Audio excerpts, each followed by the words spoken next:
is Shlomo Feldman, who lives in Petah Tikva. And today I'll give a testimony in English, what I did 6 years ago in Hebrew for Yad Vashem. I was born in a little town in Poland, in Siemiatycze, and the date of birth was in 1932, at the end of the summer of 1932, and I lived in that area of Poland till we were chased away. We had to run away on our lives. Could you tell me a bit about your life? I could. Just a moment. Actually, you know, I was born, as I said, in 32, and in short, I would like to describe the way we lived in the little town. I had friends with a very warm atmosphere, close family, grandparents from both sides, uncles, aunts. It was very pleasant for a youngster to live together. We were very involved. It was a religious community, and we were all involved close, you know, to the synagogue, to the shul, and friends playing all the time together. Across the street, as I always mentioned, a little boy with Mishpachat, a family by the name of Tenenbaum. They had a bakery. And my friend over there was by name Oishela. We used to play with him all the time. And what I remember well at that place, that Friday, my mother used to send me to the mechan, what we call chamin, the chont, we say in Yiddish, to put a pot, you know, to the bakery, and it would pick it up after, you know, davening, after, you know, prayers at Shabbat, we'll bring it home. This was the main dish, the chont, you know, for Shabbat. And Shabbat without the chont, you know, was not considered Shabbat. And we were a family. I had a younger brother by the name of Shachne, but I think 2 years younger, 2 older sisters, you know, Shoshana and Esther, and a mother and father and grandparents from both sides. And it was, I would say, a very warm atmosphere to be together, and most of the street were Jewish people, and mamash, even the Gentiles didn't disturb.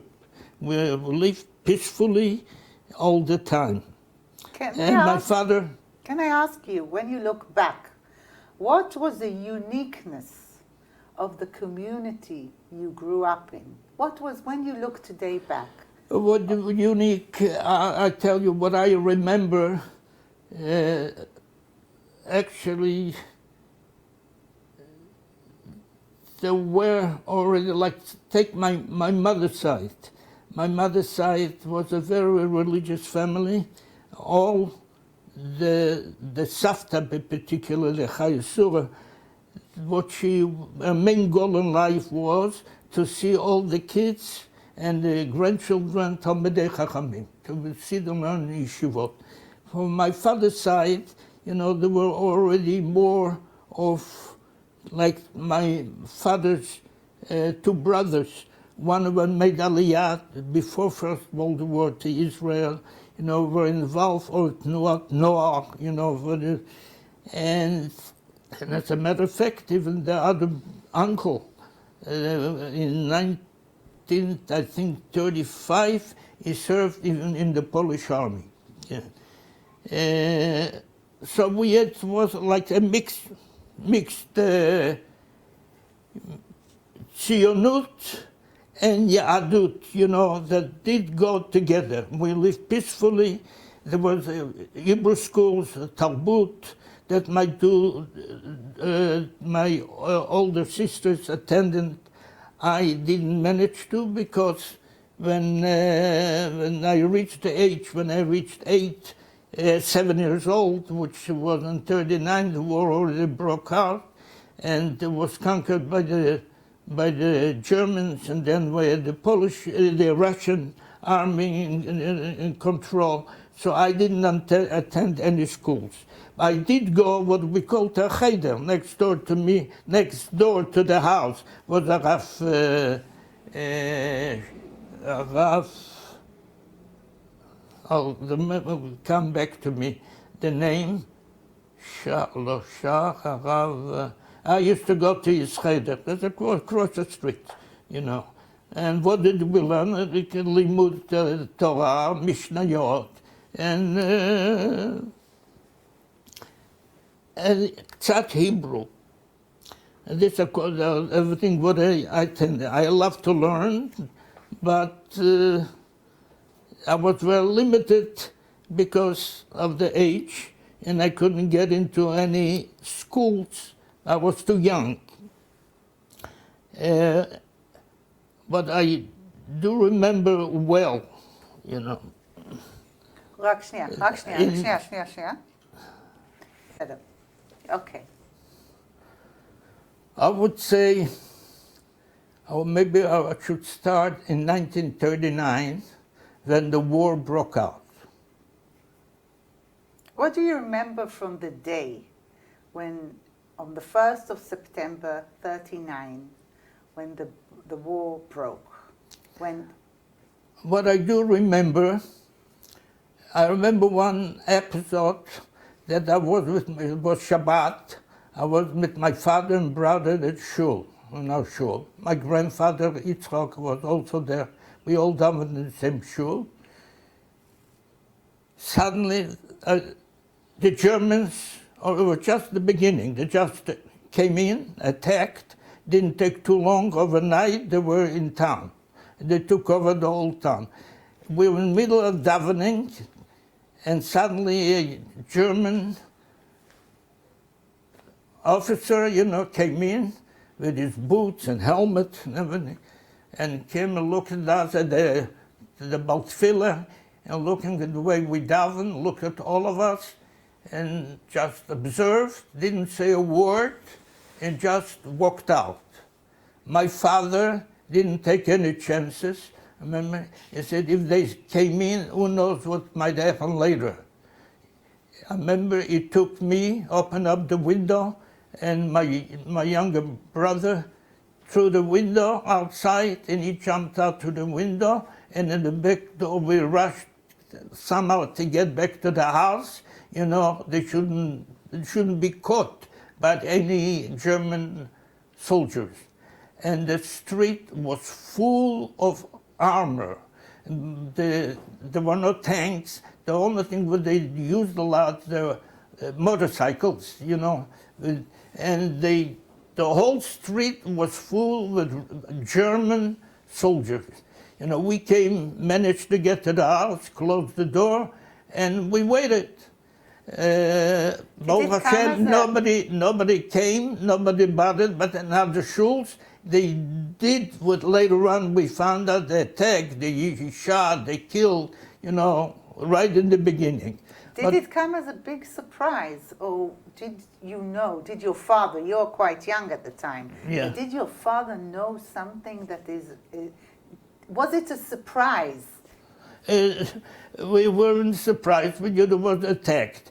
The Polish army didn't resist, didn't have any time. It was a question of a day or two, and they just moved in. And the only thing we have to get used to the situation, the way to live with it.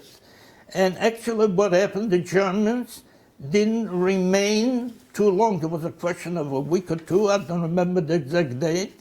And that time they were allies with the Russians. You know, they divided Poland between themselves. You know, our part, we live close to we were situated, Siemiatycze, in that town, which on one side was the big city, Białystok, and the other end was the capital, Warsaw. And in the middle also there was a river, Buk, what you call, that place that divided between the Germans, one side, and the other side we belonged to the Russians. We belonged in the area of the Russians. So the Germans moved out, and I don't remember, I think it was a question of about a year that we were under the occupation of the Russian government. The Russian government, actually, what I remember, as a youngster, they didn't do any harm. They were very nice to me. Yeah. As a youngster, I used to talk with them. They used to give me all kind of pencils and toys. They're extremely nice. So we didn't have any problems. Who had the problems? That time, my parents, my father usually, because what they did that time, there was a communist regime, and anyone who was considered, what we call him, a bourgeois, not a worker, a businessman. There is such a case that would come in at night, give you an hour or two, and send you away to Siberia. Well, this we worried, because his profession was he was a socher tour, merchant, for the flour. And therefore, in order to avoid also to be expelled from Siemiatycze to Siberia by the Russians, he changed profession. He became a manager of a flour mill. And he's already a worker, worked at 24 hours, and my father, Olav Shalom, was a type of a person that would feed himself, as we say, if you're in Rome, do what the Romans are doing. This is now, you have to do this, okay, now I am a worker, a manager, and he did a good job. And I would like to mention also this particular point, he was extremely nice to everyone, not Jews, so many Polish people would come, to use the flour mill, and we always try to provide, do what they wanted. And this was his whole life, is to be nice to people. And one of these things I must mention already, later on we'll talk about it, the person that later on that saved us in his forest, Pan Lischinsky, also came to my father, to grain flowers, and my father told me was very busy, that he couldn't do it right now on the spot, and what he told him, if he comes back the following week, Shabbat they worked, Sunday was off. And if he comes the following Monday, he'll have his wheat, already, the flour. But in order for him not to go back empty-handed, he needed to, not just for the house, feed his cattle, pigs. So he'll give him on the cheshbon. On the account, he'll give him also a few sacks, flour. He should have. And this guy, Pani Lischinsky, remembered it all his life. And nice, when we came later on, which I'll tell you later, you remember, oh, that's the Jew that really helped me, Pani Lischinsky. Yeah. But other than this, Pan Lischinsky, at this time of the Russian occupation, what were the relationships of your father and your family with the Goys? But you were talking that you were a religious family, you lived inside the community. But together with that, what was the relationship with the Goyim at the time of the Russian occupation? Russian occupation? Yes. Because during the Russian occupation, my father was a worker. He worked for for the government. Actually, it belonged all this factories, all the like the flour mill, all belongs to the government. So you work for them. Yes, he just had no really like during the time of the Polish government that he had many Polish workers working for him, you know, because they used to. What he used to do, he used to send flowers all over Poland. So it would go to, you know, Białystok, Warsaw, all over, all the bakeries, you know, in around Siemiatycze and in Siemiatycze. So at that time there was no the way of transferring merchandise was by Schusswagala, a horse, a buggy, and a horse. That's all. So he had worked with many goyim, all the glon, and the relationship was very good because they needed my father, and he was nice to them, and there was no mamash. They always, I'll tell you later on stories, they always try to defend and protect my father. They were very nice. Later on. During the Russian, we didn't really need. He was just a plain worker, not anymore a running business, you know. But he knew what people that he knew would talk and be nice, and that's all. We as kids, I as a boy, always, all my time, I was always with Jewish kids. Again, all the street was full of Jewish kids. But particularly the one across the street, which was very close. The language that we spoke among ourselves was Yiddish, Jewish, and only the parents, you know, they spoke, and all the children, they spoke also Polish and Russian, you know, even my mother even knew German. You know. And so I would say the people were, as a kid, I remember we were fairly nice with each other, no problem.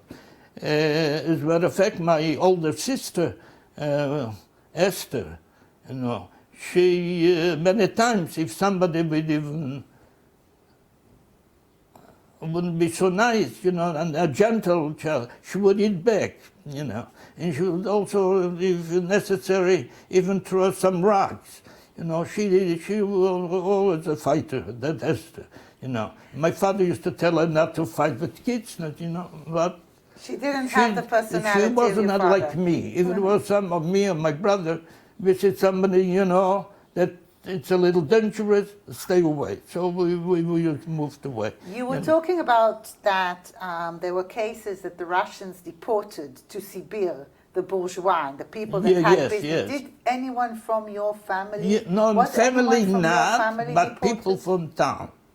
People from town, yes. I don't remember the names, but I do know that we had also family that they had factories.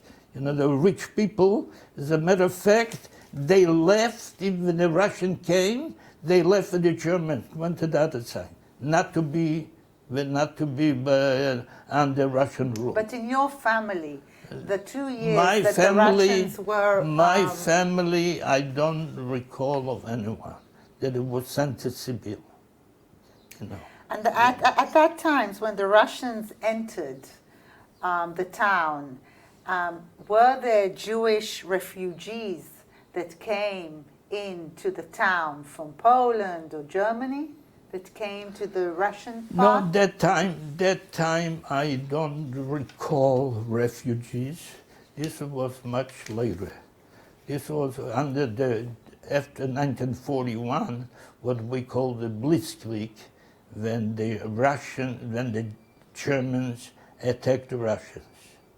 Then we had more already moving in refugees that came from other parts of Poland, or the neighbors, you know, other towns.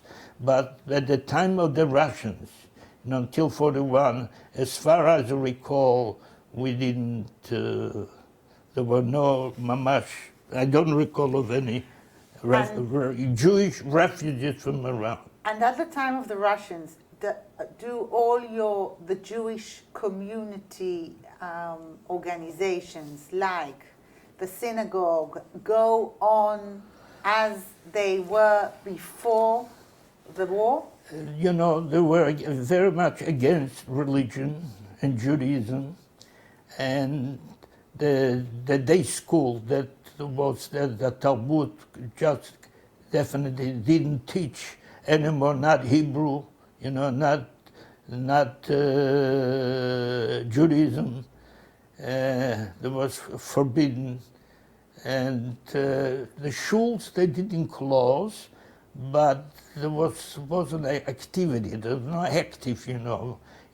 For example, I remember my grandmother passed away from my father's side, Zlata Endel, you know, and she was buried in the cemetery, you know, down in Town Brick, what we call, behind the river. There was a Jewish cemetery, and we didn't participate. They told us just to be outside when the funeral, you know, passes by. We should just be the kids. All the parents went, you know, to the cemetery. But the point what I remember well, my father had to say, you know, Kaddish after his mother, and he worked all the time. You know, he wouldn't take off to go to shul to daven. I remember we used to come for lunch, you know, from even in the winter time. I remember they told me that they would organize when he was walking home. Organized, there should be a group, you know, of people, of minyan, what we call 10 people in shul. So he would come in, take off his coat, daven, say Kaddish after his mother, and continue on. Everything had to be done unofficial. They should know that Chas v'Chalila, that he stops and davens, you know. So that everything, so we knew we had to watch out. That's all. That's what the situation during the rule was about a year when the Russians were in control of our part of Poland. But otherwise, like as I said before, they were extremely nice to me. The soldiers, no problem. Just don't be a Jew. You know, in other words, don't practice Judaism. You know. Be a good communist, you know, komsomola, what do you call it, you know. Okay, we did it. I would like to continue later on. Then the Germans came, and didn't take too long. You know, that it was just a question overnight. We're talking I about, remember this just was a in second, 41. we're I talking think. about the 22nd of June, 1941. 41. The war breaks actually between Russia and Germany, yeah. Barbarossa operation. Actually, what happens, they attack. You know, the Germans attacked the Russians. Yes. They took them really by surprise, and another a question of a night, and the place was full already of Germans. What do you remember of what you call overnight? Can you describe Definitely, how it looked? I did describe this thing, you know. I remember it was Shabbat, and I was playing outside as a youngster. I fell down. I got something burned. I fell on my knees and scratched my skin, and I couldn't sleep also that night. We always used to be outside, you know, Shabbat, you know, before, towards Mincha time, you know, we used to play outside, sit on the bench outside of the house, and then with the mother and then my sisters, and then that Shabbat, as I said, I fell down. When I went to sleep later on, I couldn't sleep because of the pain, and then suddenly, about midnight, I heard, like on the roof, you know, we had a house. My father built a sukkah, you know, for sukkahs, you know, made out of the roof was made out of metal, of sheet metal, you know. So not any little thing that falls on the roof you hear.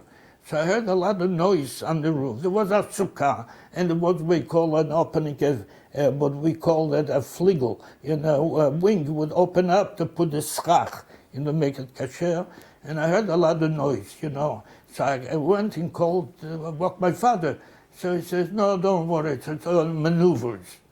So we continued later on, about 2, 3 in the morning. I still can, I heard the planes. And I told my father, you know, again, you know, he got up and said, yeah, something is going on. He walked outside, there were Russian soldiers running all around, like they took him by surprise. And it didn't take too long, the Germans, army showed up, you know, in town. Was there any resistance against the Germans? Apparently not, because it was all taken by surprise, you know, the Russian army, and they were trying to run back to Russia, or they killed them on the spot.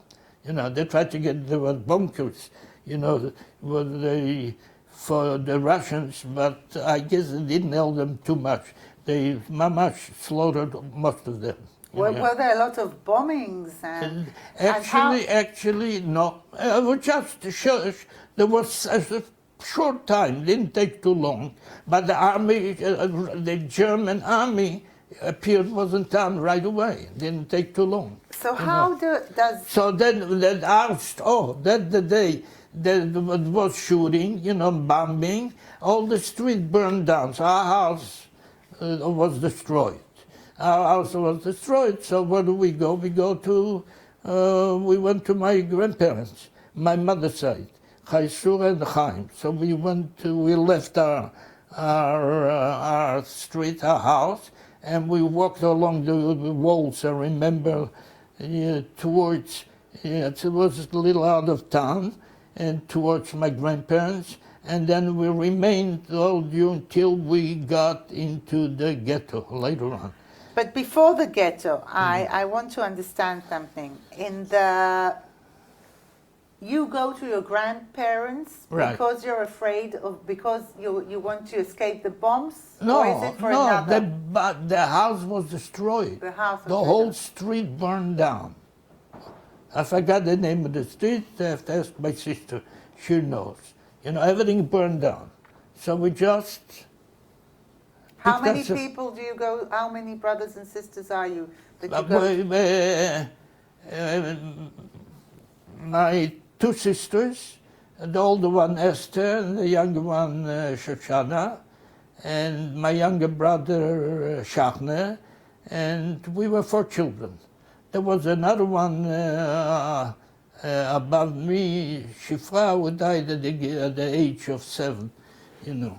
But we remained 4 children, and my parents, and we all moved towards my grandparents, my mother's parents, Chaim and Chaisura, and we stayed with them till we got into the ghetto. So, between when you come to your grandparents to when you go into the ghetto, when the ghetto is announced or sealed, how long is it? Is it a matter of weeks? And what happens in that time?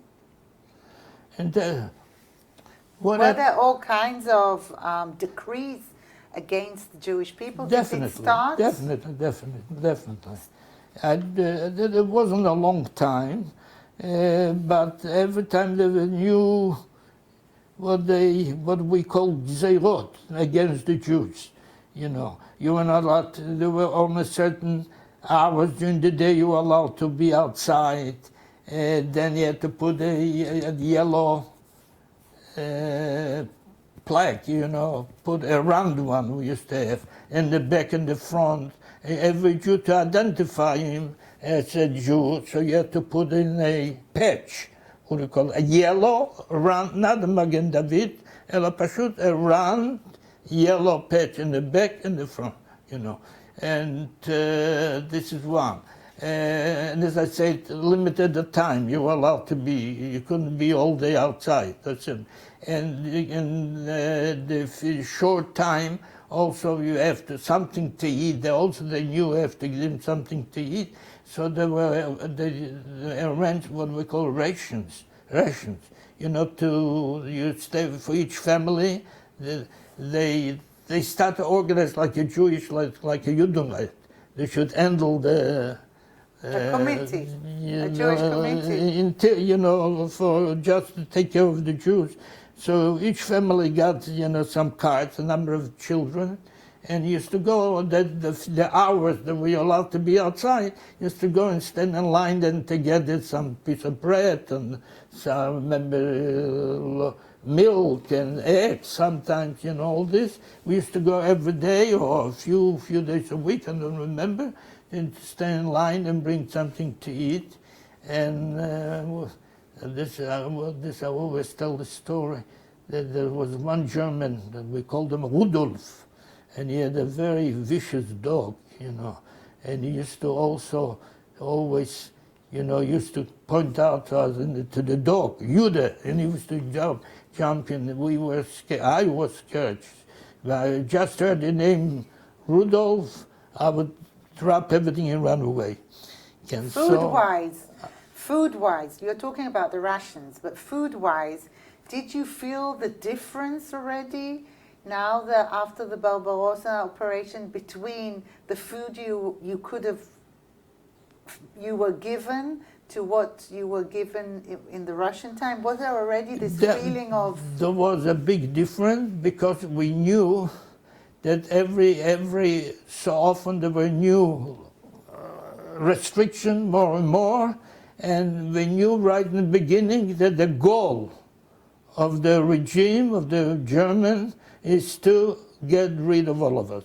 But how did you know it? How was it through radio, paper? No, radio. There's no such thing, you know. But it's enough to see you hear them talking, and also they're starting also coming, you know, refugees from other towns. You know, we knew exactly what is going to happen, and we knew already. We heard of the Treblinka that existed. We knew everything. We knew. Yeah. And so the only problem was the question is where to go, what to do. But before we go to where to go, you were talking about the restrictions against the Jewish people. Right. We were talking about, you mentioned the yellow badge. You mentioned the curfew. So I have two questions. How, as a child, 9-year-old, what was your reaction to the idea that you have to go with the yellow star? Did it come very naturally? You accept everything if you have no choice. We did consider, you know, we didn't want to commit suicide. We wanted to leave, so we do what the master tells you, and you watch out and you just continue praying that Almighty shall help you. That's all. This didn't take too long. You know, we got an order, I don't remember, in 42, I think. Just a second. We knew we were going to be in a ghetto. You knew? Yeah. Why? Why? Because it'll be easy for them to liquidate, to take us out. You know, we knew everything. There was no secret. Were there people at this point that were taken to forced labor? By yes, I don't think I recall not, but apparently maybe some of them. There was some forced labor of cleaning out town. You know, like during the bombing of 41, some of the center of the park was destroyed. You know, they wanted to clean it out. So what did they do? They had like it's not a train. It's they would take all the stones and the rocks and take it down into the river, and then they have to take the wagons. You know, the wagons to push them up. They build like a trail, you know, like a train, you know, and then send them down, and they would take Jews to do the work. And in order my father shouldn't go, my older sister, Esther, she worked there. As a matter of fact, she got also later on the compensation, Pitzuyim, for labor work. For labor. And your father, till when does he go on working? Does he still, when the Germans come in, does he stop working, or is he still working in the mill? Working. He stopped working. Everything stopped. Everything stopped. And I don't remember the 2 hours, I'll never forget, that the hours that we were allowed to work, he saw to it that he brought a melamed, what we call. He should come and teach me, my brother, and I'll never forget. Because my grandparents lived a little far from the center of town. And so in the 2 hours that there was no curfew, the melamed would come to teach you, to go on with your Jewish studies. Exactly so. Always so. Oh, I've just remembered during who was my Rebbe before the Germans came in the Russian, Rav Tash. And why I remember well? Because he had a daughter that moved before in Ein Eron. And I met her when we made her on Aliyah. I was very close with her family, with my Melamed's, daughter. They moved in Moshav Meron. So tell me, so anyhow, the atmosphere now, when the Germans have invaded, you're at your grandparents, all the family. What is the atmosphere at home before you get in? You get into the ghettos. What is the atmosphere? The atmosphere was that we know that our lives are worthless. That any day, any moment they feel like they could shut us, take away everything from us, and the only thing that it's a helpless feeling, Efker, what we call, and it was a terrible feeling, and that's the reason we're so important. I always tell my kids, you must keep this Eretz Israel. This is a horrible, horrible feeling. And once I wrote an article later on at school, high school, on it, that life is not everything. My professor got all upset, and he thought I had some kind, maybe a mental case. So I tried to tell him that the depends. I told him also how you live. He said, sometimes it's worthless, and doesn't pay to live. And he couldn't accept it, and say, I felt it. That's the reason we have to reach a situation that our life, maybe we should be the masters of our life, we decide. And how does a young child react to all this quite a difficult atmosphere you're talking? Did you run away to some kind of imaginary places? No, was the religion very, very, did it become even stronger? How do you react to this situation? It's very hard. It's very hard. You accept it. And that's life. And the only thing is, hoping, help. We knew poor, no help. Nobody could help you. Yeah. No parents, no. Even a Gentile who wants to, he couldn't. He also, we knew that eventually they were going to liquidate the whole town. We knew that. And to take us to, to the crematorium in Treblinka.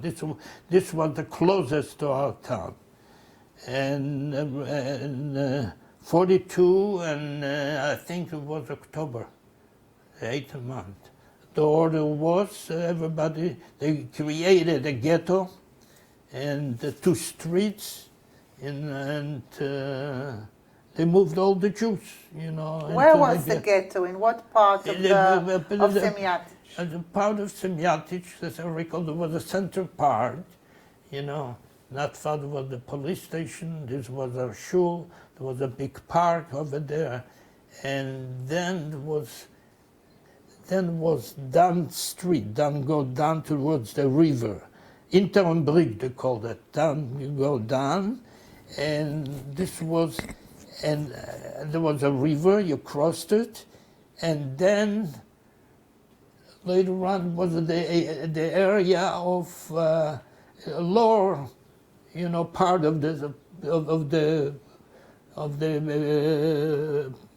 Poland that lived in that area, the more poorer class, and was close the Jewish cemetery in this area, and in that area they put up they took 2 streets, moved out the Gentiles, took them to our houses in the north, and gave us that, and all the Jews put all in that place. We knew that's temporary. It's just a question we met, I think, we're there a month or 2 the most. Was the ghetto a sealed ghetto, or was it an open ghetto? No, it was fenced. It was fenced. Fenced by the wire fence, not electric fence. And the gate, there was a policeman over there. Was it a Polish policeman or German policeman? A lot of Polish policemen, and above them always used to be a Gestapo. They were like the Rudolph. You always been in all the places. And you couldn't go in or out. People would go out in the morning. Some of them like professionals, to help work for the Germans.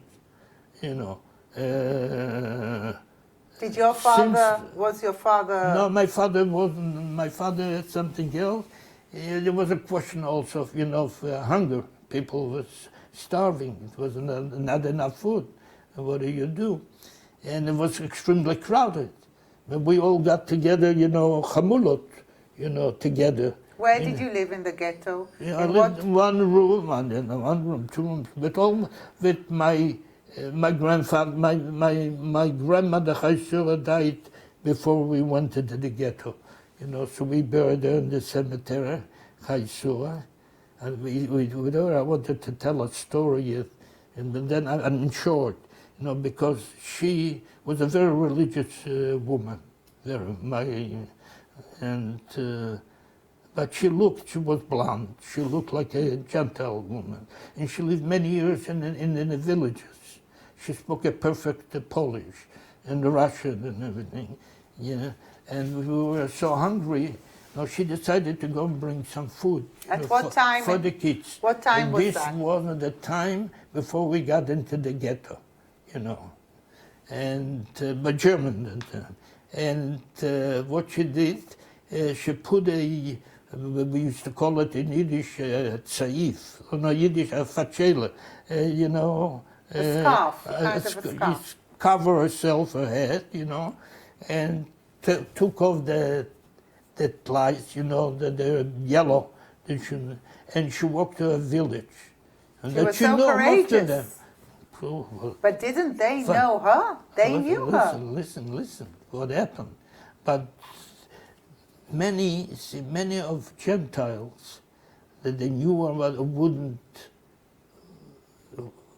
wouldn't be, like disturb you and not let her go. I said that many of them had to do things because they were afraid of their life, if they don't do it. But this particular case, they knew her, they let her go. And she came to the village, and the Goyke gave her food, and gave her eggs, and she came home, Just before she reached the house, a Polish policeman noticed her, and he apparently recognized her, and he came and told her and asked her, what do you carry? So she showed him, and so he took the old things, and he told her, apparently recognized her, I'm warning you, while the yellow flies, where are they, around? I'm warning you, you are Jew, next time you do such thing, I shoot you on the spot. He took all the food that she brought, threw it on the floor, ruined it, and he let her go. So this time I'll let you go. So she came home empty-handed. Isn't it? You'll never forget it, you know, this story. But that's the way we live. We tried our best to help the kid. She was a type.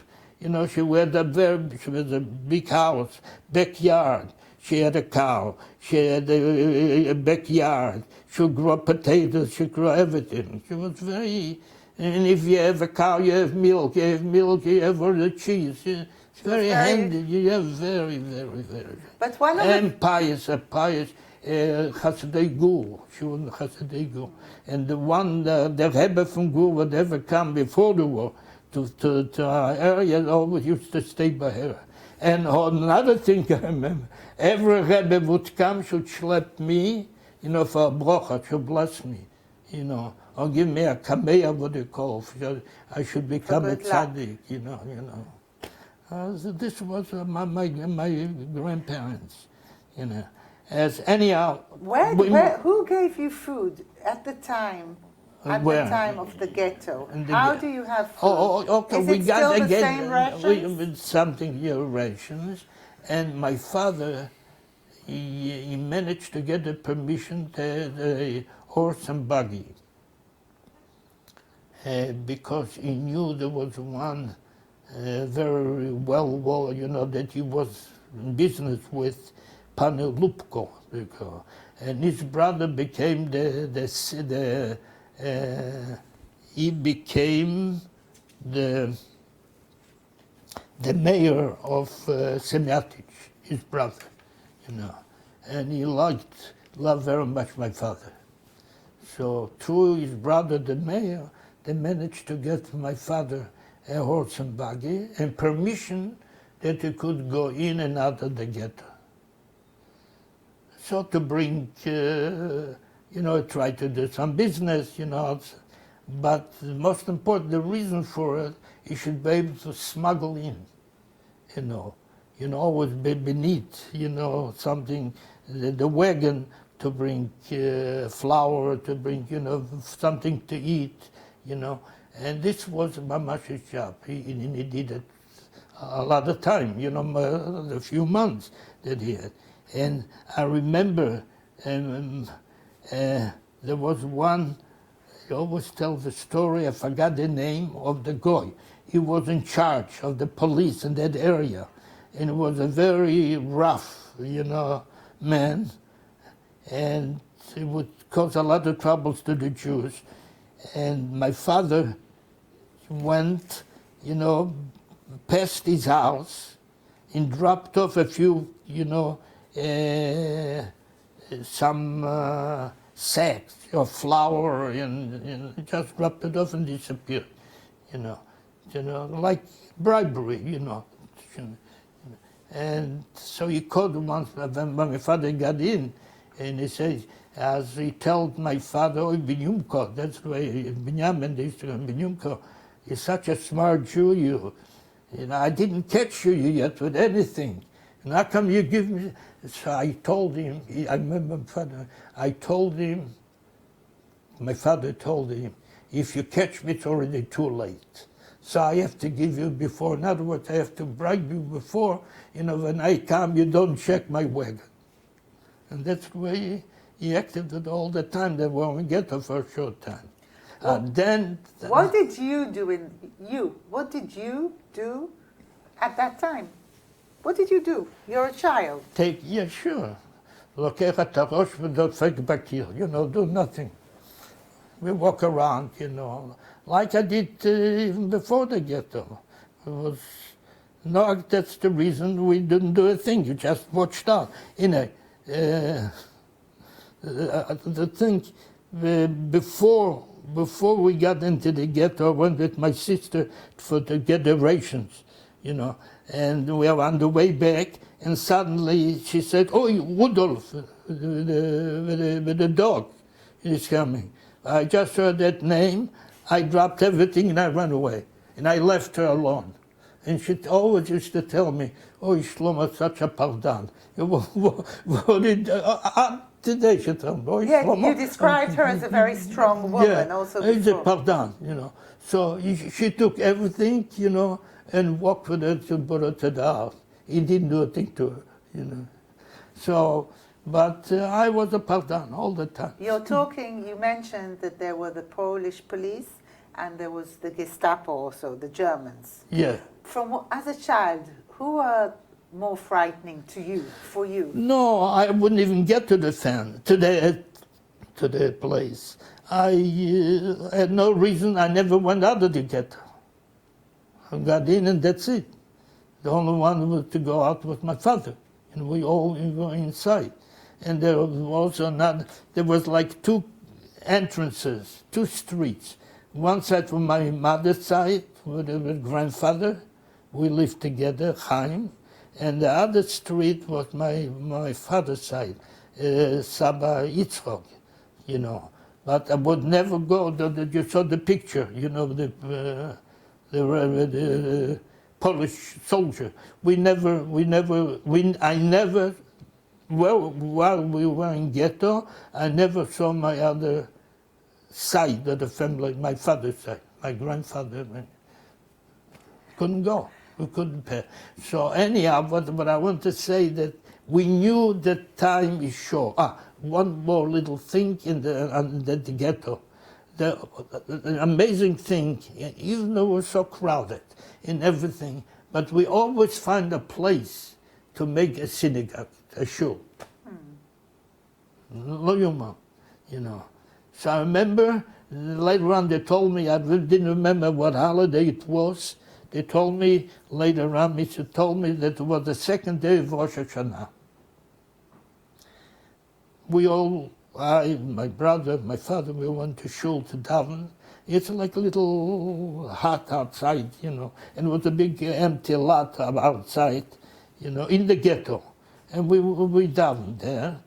And outside there was the fence, wire.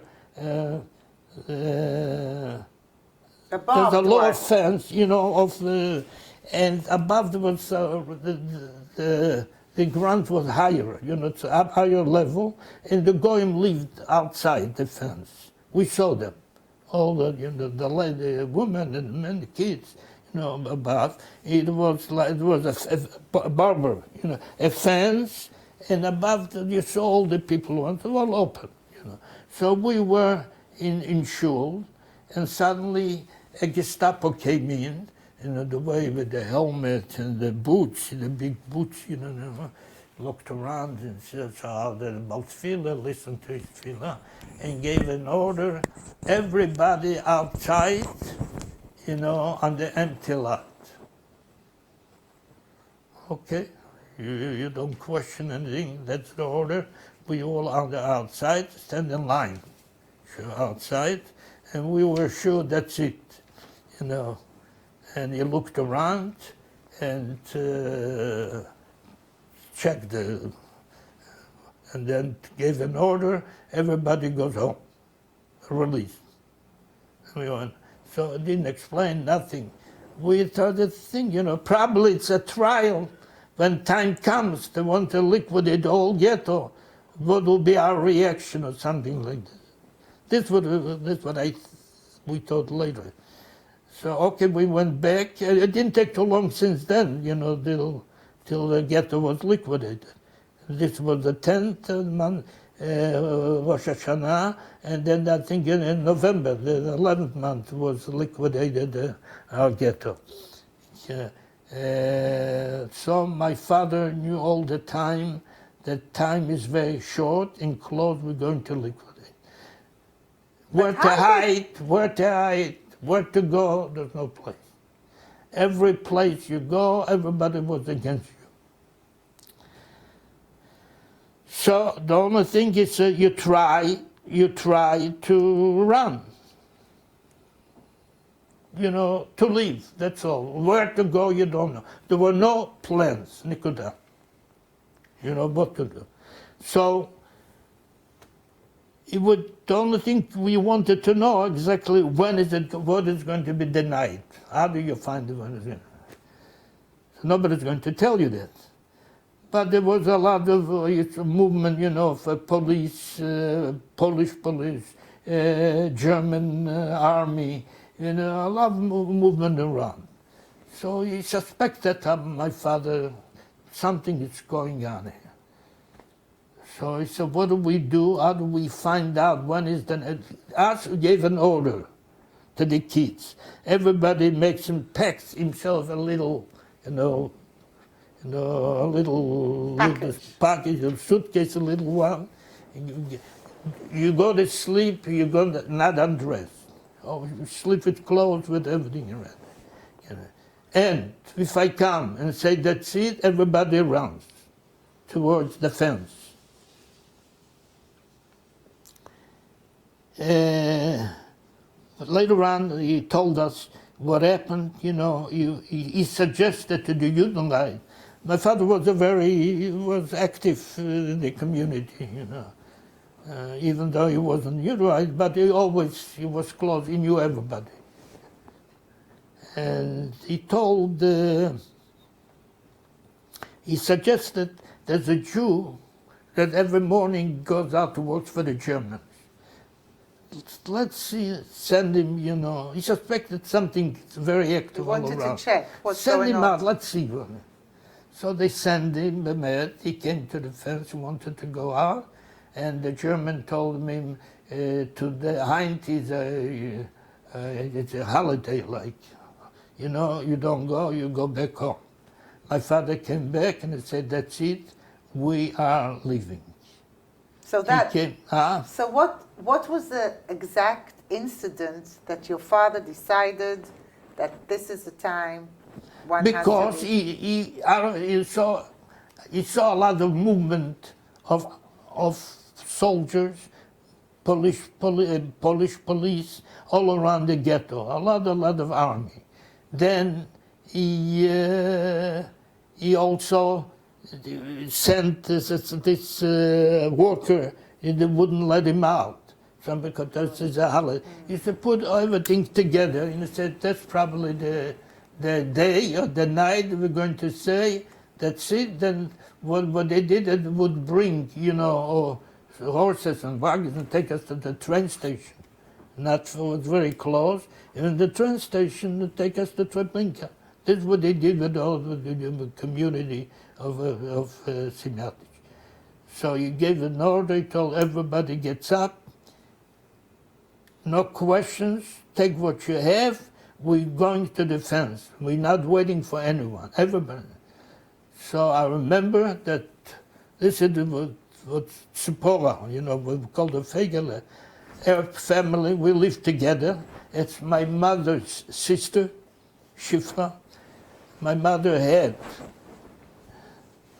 a married sister, the Shifra, two single sisters, Basha Vekele, a brother not married, Binyamin. We all lived together, and a grandfather and a father, Chaim. We all lived together. The mother died during the Russian time. And we all lived together. And Shifra, my mother's sister, Tzipora's mother, also a father, Binyamin Fuchs. He was the shoichet of the town, Talmid Chacham Gadol.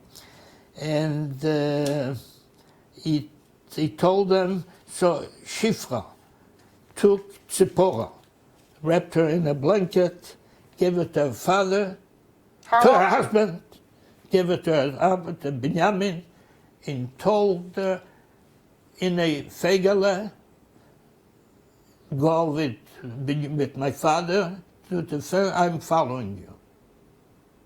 Yeah. So Binyumke, the shoichet, it's, Fuchs, he with Tzipora in his arm, she was about 3 years old, and we were walking towards the fence. When we came to the fence, the only ones was not anymore, no Shifra, no Kele, no Basha, no Yomin, nobody. no, Saba Chaim. We're the only one, my two sisters, my brother, Binyunke Fuchs and Zipporah, and my parents. What happened to all What that? happened, we suspect, but later on we heard all kind of things, but we definitely don't know. We do know they're not alive. We're all taken to Treblinka. And we do know that I heard from my mother that Saba, Chaim, he went to shul to say Kaddish after his mother who died in Ghetto Bialystok. And didn't want to go without the Saba. If that's, but we're not sure. We're not sure. Yeah. Yeah. I don't know if he would have also survived this thing. But Bikitsu, and also Zipporah had an older sister, my age, Blime. She also wasn't home. She was by uncles in a kfar, in a little kfar, I forgot the name, but she wasn't in Siemiatycze in town. We got to the fence, just immediate family. My father raised the fence, the wires. It was not a simple thing. It was very simple to go. They didn't have to worry about it. I'll tell you why. Because you just, when you walked out of the fence, it was a big empty lot, and it was uphill, I remember. And then you walk towards the first thing to get to the forest. There's little trees, and then you deeper, more trees, but it was a very, very big empty lot all around the fence. And that purposely they designed it that way. And they let not only, we were not the only Jews that ran to the fence and crossed. There were many, many, many more. They tried to run out and run into the forest. See, tried, because there was no any other place where to go. So we went through, you know, and what did the Germans do with the Polish policemen? And next to the forest, just the entrance, they put up machine guns. As soon people came out, they started to shot and slaughtered all of them. And you heard, crying, screams of dead people all over, flying like flies, It was very simple to kill. You didn't have to do anything else. So that's the reason they didn't need any big fence, So what did we do? Just a second. I suggest we stop here for a second. Okay. Go. Can. We crossed the fence, and the only one who came to the fence, my parents, as I said, and two sisters and my brother, my uncle, the Shoichet, and his daughter, Fegele, today we call it Zipporah. And as I said, all the shooting and screaming of dead people, we lie down, and after they passed us, the Polish and the Germans were next to the forest. They were shooting at us, and then they thought we were all dead. Then they came down towards the fence, and we started to crawl towards the forest. We reached the forest. There's one point my sister, the older one, Esther, with her always happen things. She said when she was lying on the floor and a Polish or a German soldier passed by her, and she opened her eyes, and she's sure that he noticed her, that she's alive. He didn't kill her. That's what it is. So it's a point, it's very important. I know it was a Polish or a German, but she was alive. She just picked, you know. She could never, she was different than the others. Even up to now. She's still alive. She's an old age home, which I'm going to see her practically every week. I will go to see her.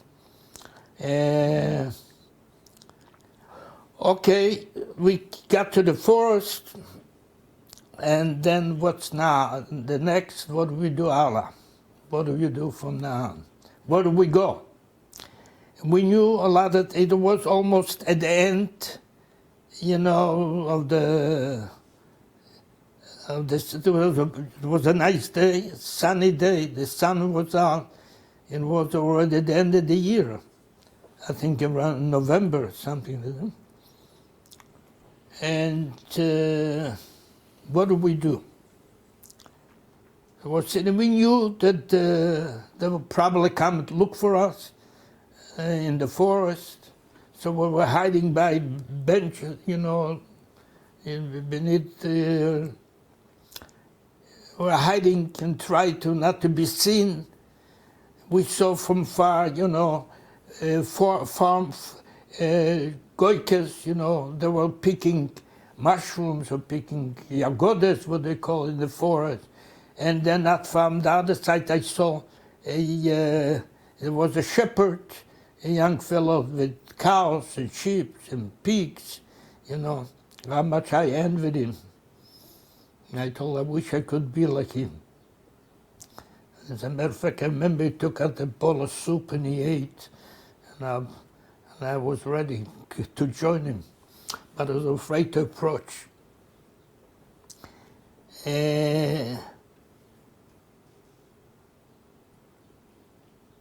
But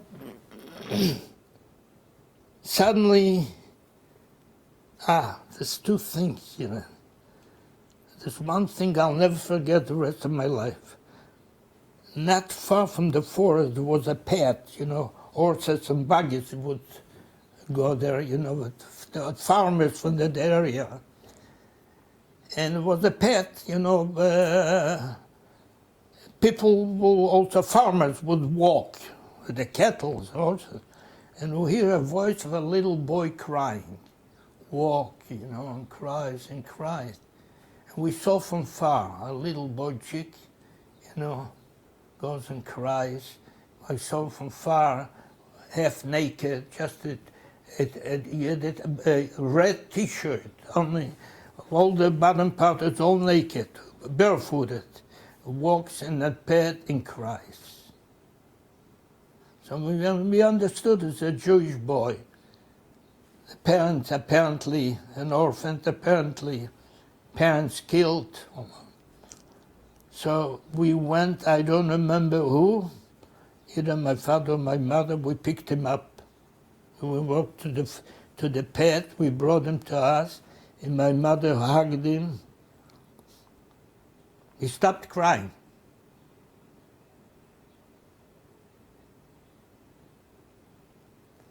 But then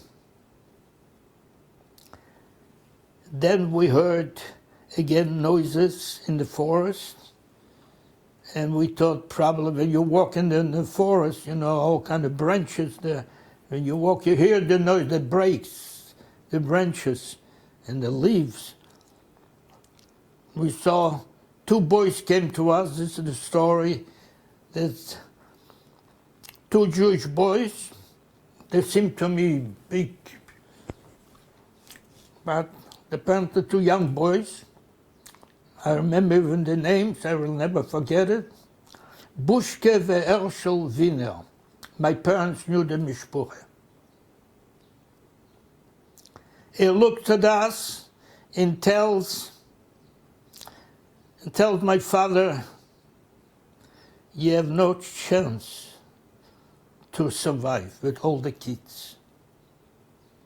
And he tells him what the Rav of Siemiatycze told all the people at that time, that there's no such thing. You consider your wife, your children, everybody, and each one is a mamash, a mitzvah, to try and save its skin, in order should לפחות somebody remain and tell the story later on, relate to what happened to all the community of Siemiatycze. My father didn't respond. We were waiting, for an answer.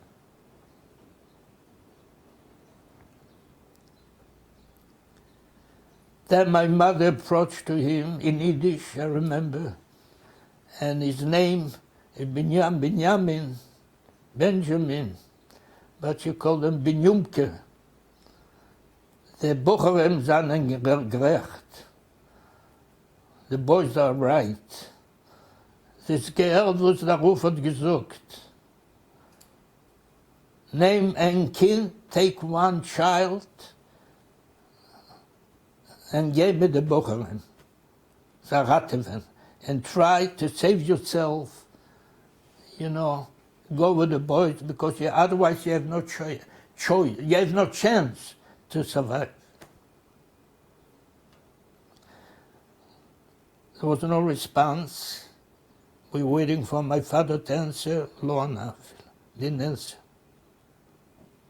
The only thing later on, he approached to the two boys, never forget it, and asked them if they have something, food for the kids, So one of them opened, he had a jacket, I remember, opened up the jacket, pulled out the loaf of bread in his jacket, and broke it in a half, gave my father half, the other half returned to his jacket, and they disappeared in the forest. We remain the same place, and I don't know what we're doing next. After this, we realized we been able to solve the little boychik that my mother was holding, and we put him back on the bed and told him to go on. Or like somebody will yirachem and save him. And he started to walk. I'll never forget this crying, and walking in the bed, on the bed, crying, kid just from the waist down, naked, And he went on crying. For quite a while we heard the voice, then stopped. We don't know what happened. If some farmer picked him up, or we were shot. But this was then. This is a story you'll never forget. And you're helpless, you can't help. It's very, very painful. We had to watch out from every move from anyone. Nobody should notice us. And we call it in Hebrew, I call aleni daf. For every little leaf, you have to watch out and be, because anyone could report you, to the authorities or take care of themselves. It's a long story. Where did you hide in the forest? Where did you sleep? This was actually only that night. Everything happened the same night and following day. Sitting there. We started to walk. There was no rain yet, but later on I think started something also snow. Later on, And it's another problem. Not far at night, my father noticed I stopped one place and spoke to Goy. He couldn't. The answer was a negative one, but then he saw a light far. Somebody said he's going to try. Knock on the door of that house, that farm. And he knocked on the door, and the lady answered. There's a lady. She said to wait. She's going to call her husband, and the husband came and meets. And who was it? This is something that I'll have to describe it much later. One Mishpachat Lishchinsky. This is the farmer that I mentioned to you before, that once my father did a favor for him during the Russian period, when he came for flowers in his, flour mill in Siemiatycze. the answer, he went in, I guess, to discuss with his wife, but at the end, the answer was, you'll keep a place for us, but it'll take a while yet, where to put us. You know. And he told us to stay.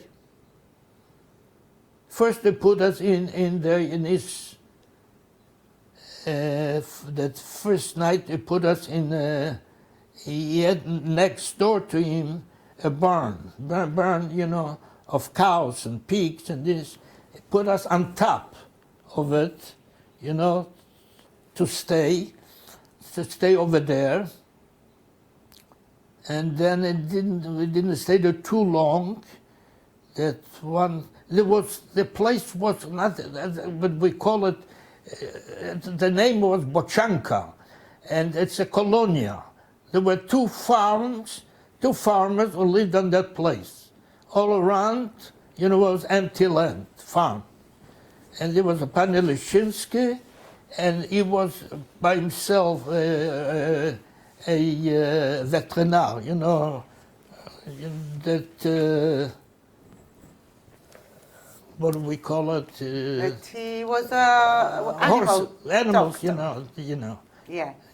You know, and the other farm, I don't know, my parents knew, but we weren't in. He had to watch. Everybody had to watch out. Even he had to watch out for his neighbor.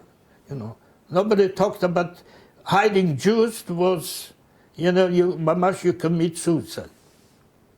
So we were at that farm, you know, and by that Panelishinsky for a while. Then one morning we saw when we were on top, you could see it. Germans showed up and police, you know, on bicycles, and he got very scared. Yeah, they didn't notice that. They didn't walk into the barn. And then he said, you know, it's too dangerous. You should find a different place. So he found a bunker, you know, a seal, way not next to his house, closer to the forest, you know, a place, a pit that you used to keep the potatoes in the wintertime. It shouldn't freeze. So he put us over there, which was close, pretty close to the house. And it wasn't as deep.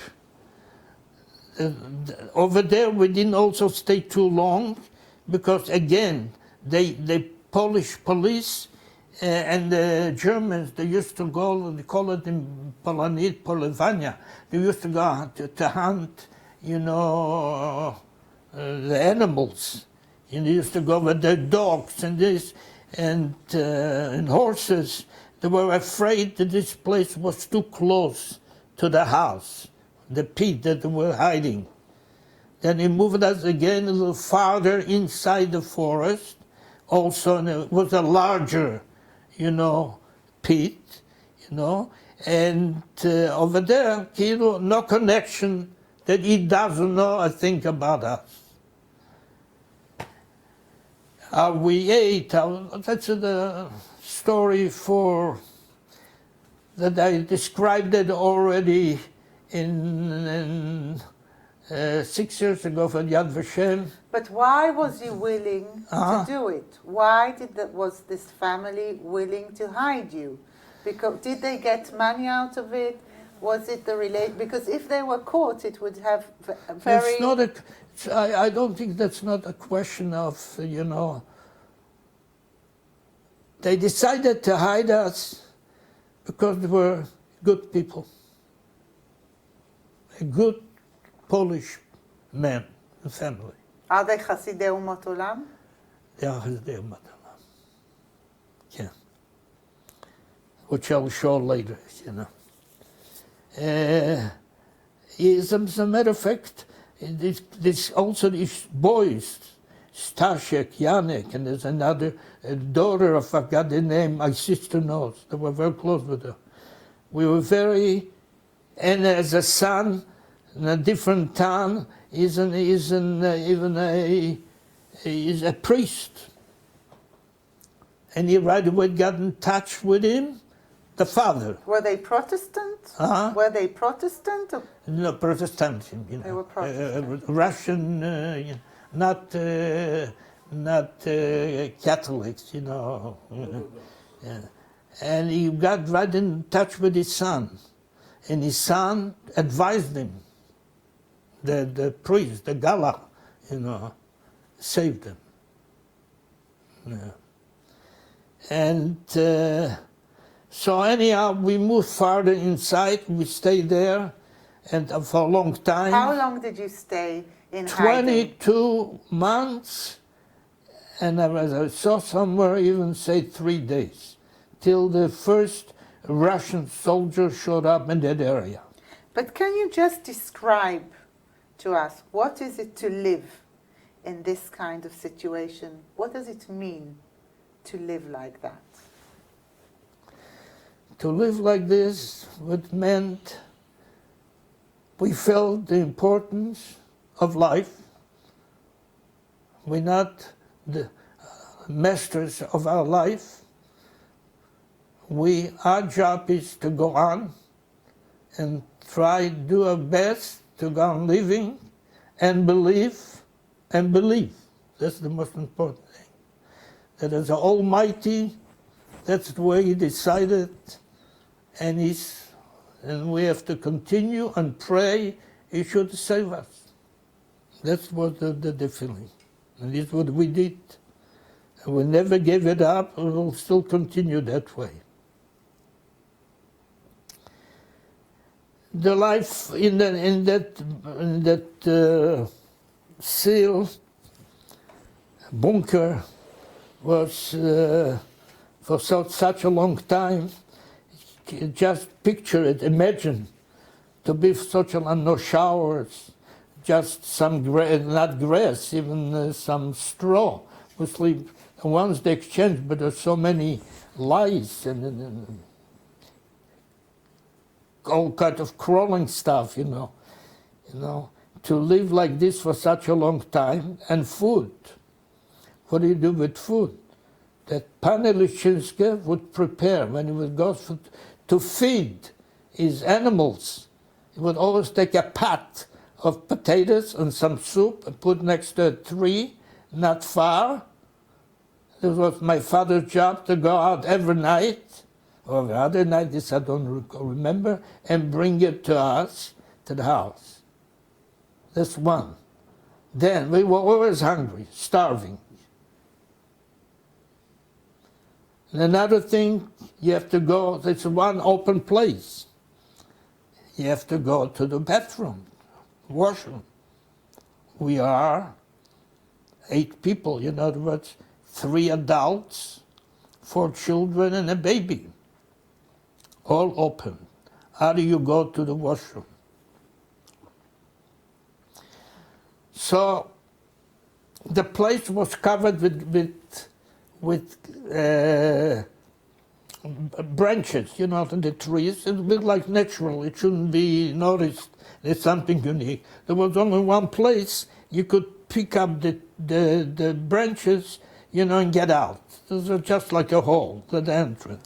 Beneath that hole on the side, we had a helmet, some army helmet somebody gave us. We took it, we turned it around, we turned it into a toilet. And everybody will use that toilet during the day, will cover it, I don't remember with what.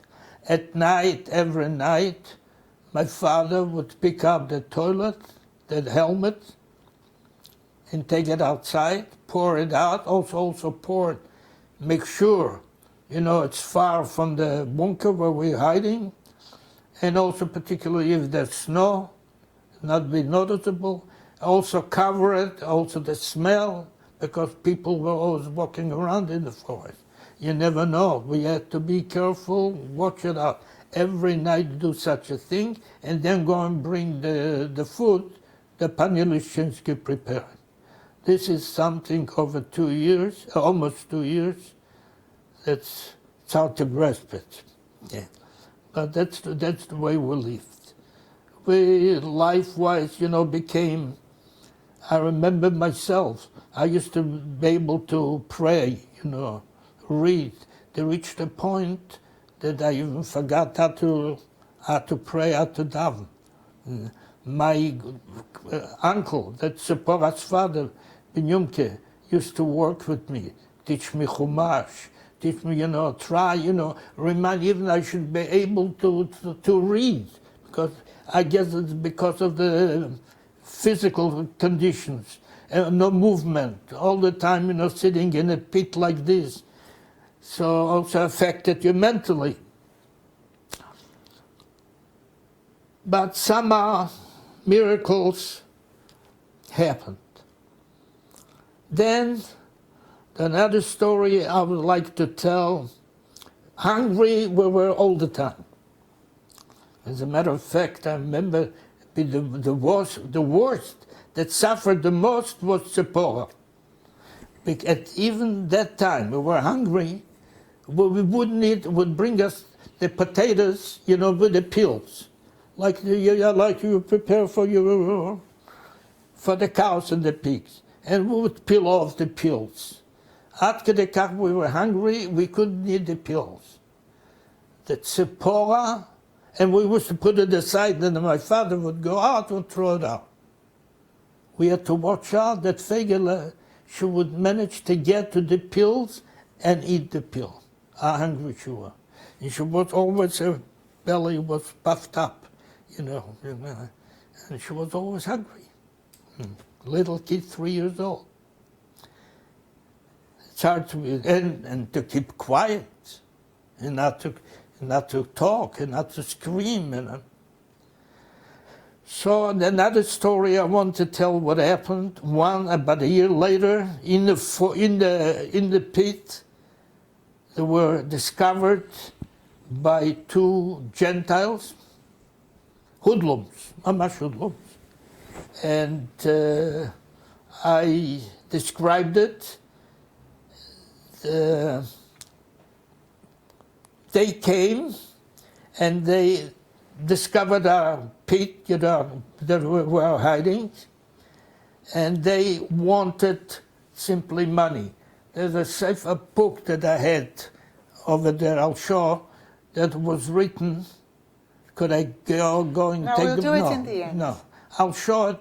That this is a book that was described, I forgot the name of the author, that was published in Illinois. And I'll tell you later on. What is the book about? About that pit that we are hiding, and describing the attack of the two hoodlums, the Polish, they call them some partisan, they came, they actually they wanted money. Hoodlums, balagan. So they took us, everybody from there. And how did they get to us? There were two bunkers, like he had another family that we didn't know about, was hiding, I didn't know, also hiding in the same forest, another Jewish family.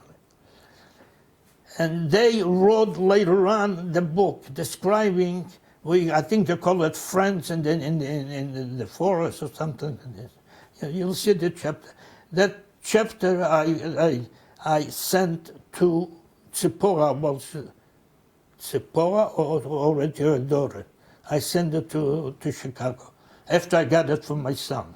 My son Shaul brought it. Let's concentrate on your testimony. Yeah. So anyhow, they took us out of the for the bunker, and me, I was the older boy. My grandfather, my uncle, Benjamin Fuchs, and they demanded money. They started beating me, beat me up, a lot, hitting me with the rifles. What they had, each one had a rifle, and they figured, if they beat up the son, the father will become soft and take out all the money that he's hiding and give it to them. But they realized very fast, that there's really no money, because everything we had, we already transferred it to Pane Lyshinsky, and there was nothing left. Then, kumuvan, who else they beat up a lot was my uncle, Tzipora's father. They beat him up for the two reasons. One was they wanted money, which he didn't have, and then whom do you beat up? A pious Jew, a religious Jew, a bearded Jew with payers. You know, you see such a thing? They do it b'simcha. They beat him up so badly. I remember his back, blue marks all around his back. How we got him back into the pit, I don't know. I don't recall. But I know about a week or two later, he passed away. He died in the forest.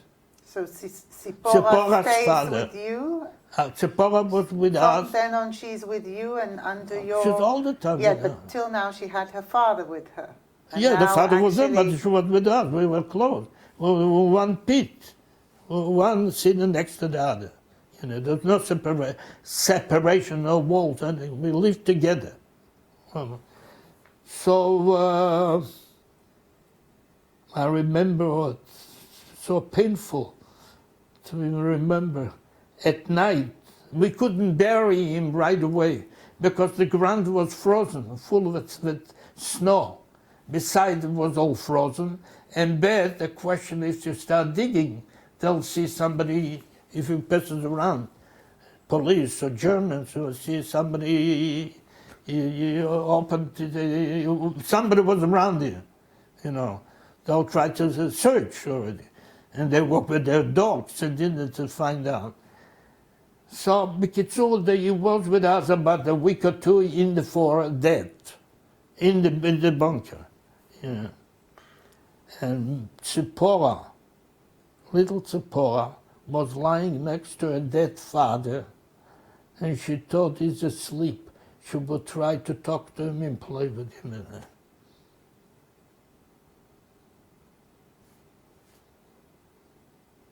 Terrible. Mizazea. After a week or two, I remember we managed to bury him. The help of the boys, Pani Lyshinsky, in the forest, far away a little from the bunker. And my father made, you know, on the trees, put a deep, you know, inside marks, X made. And he vowed that if we survive, you know, the first thing, I'm going to bring you to Kever Israel. And after a year in the forest, we buried Tzipora's father.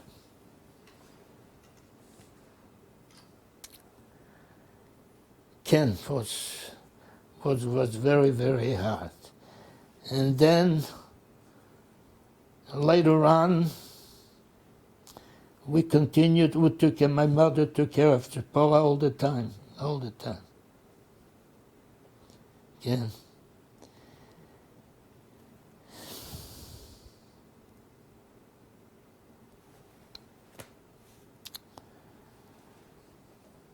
Another story, my father became ill, and even this was, even before Binyamin, my uncle died, they took him. So Pani Lyshinsky took him to his house, brought him, kept him there for 10 days, for a week. What illness did your father have? What did he have? I guess because of lack of nutrition, of basic living conditions and everything. He was apparently completely exhausted. What he did, that they call it, I don't know what he did, that he did on him, in Hebrew I think we call, in Yiddish we call it piafkes, or babuad ruach, you know. That, yeah. Shingles. Was it like shingles? Can. And he worked on him, he tried. But I remember one thing, I'll never forget it. He said that if this Benyumke dies, everybody will have to leave the place. He kept us all. Your father? Because of my father. Then the dad, Benyumke, Tzipora's father, said he was still alive then when they took him. If somebody has to die, it should be not this Benyumke, but this Benyumke, I should go. Because if I go, there's still a chance somehow the rest will remain. And you see, HaKadosh Baruch Hu heard, and he bemet died in the forest. We'll go on. It's very hard to describe, a situation to be in such a bunker, for so long, under such conditions. It's unbelievable. What a person can do for life, for living, for life. The war, we heard already shooting, shrapnels, from far. We got information from Mr. Leszczynski that he also reached sometimes a breaking point, like how long could he go on like this? He also was afraid. So his son, the priest, was always encouraging him. Always used to talk to him, go to him. He said, listen, war is getting closer and closer to be over soon. The area will be liberated. Keep them. You always encourage them. And then there was another Gentile, Pania Lubko, a very well-off rich man, that my father was in touch with him all the time, businessman. And always encouraged, also financially helped a lot. Helped Mr. Leszczynski. He had a big flour mill also. Pania Lubko.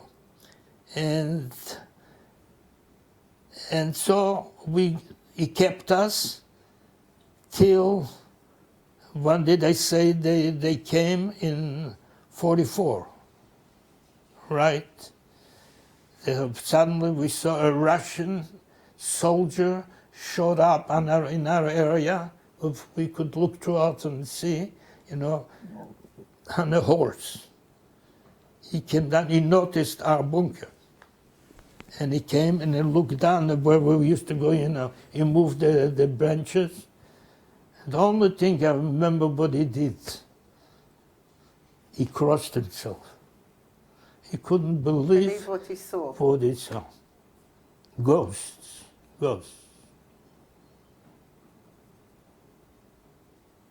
When he came, definitely we were very happy. We couldn't get out. My father went out.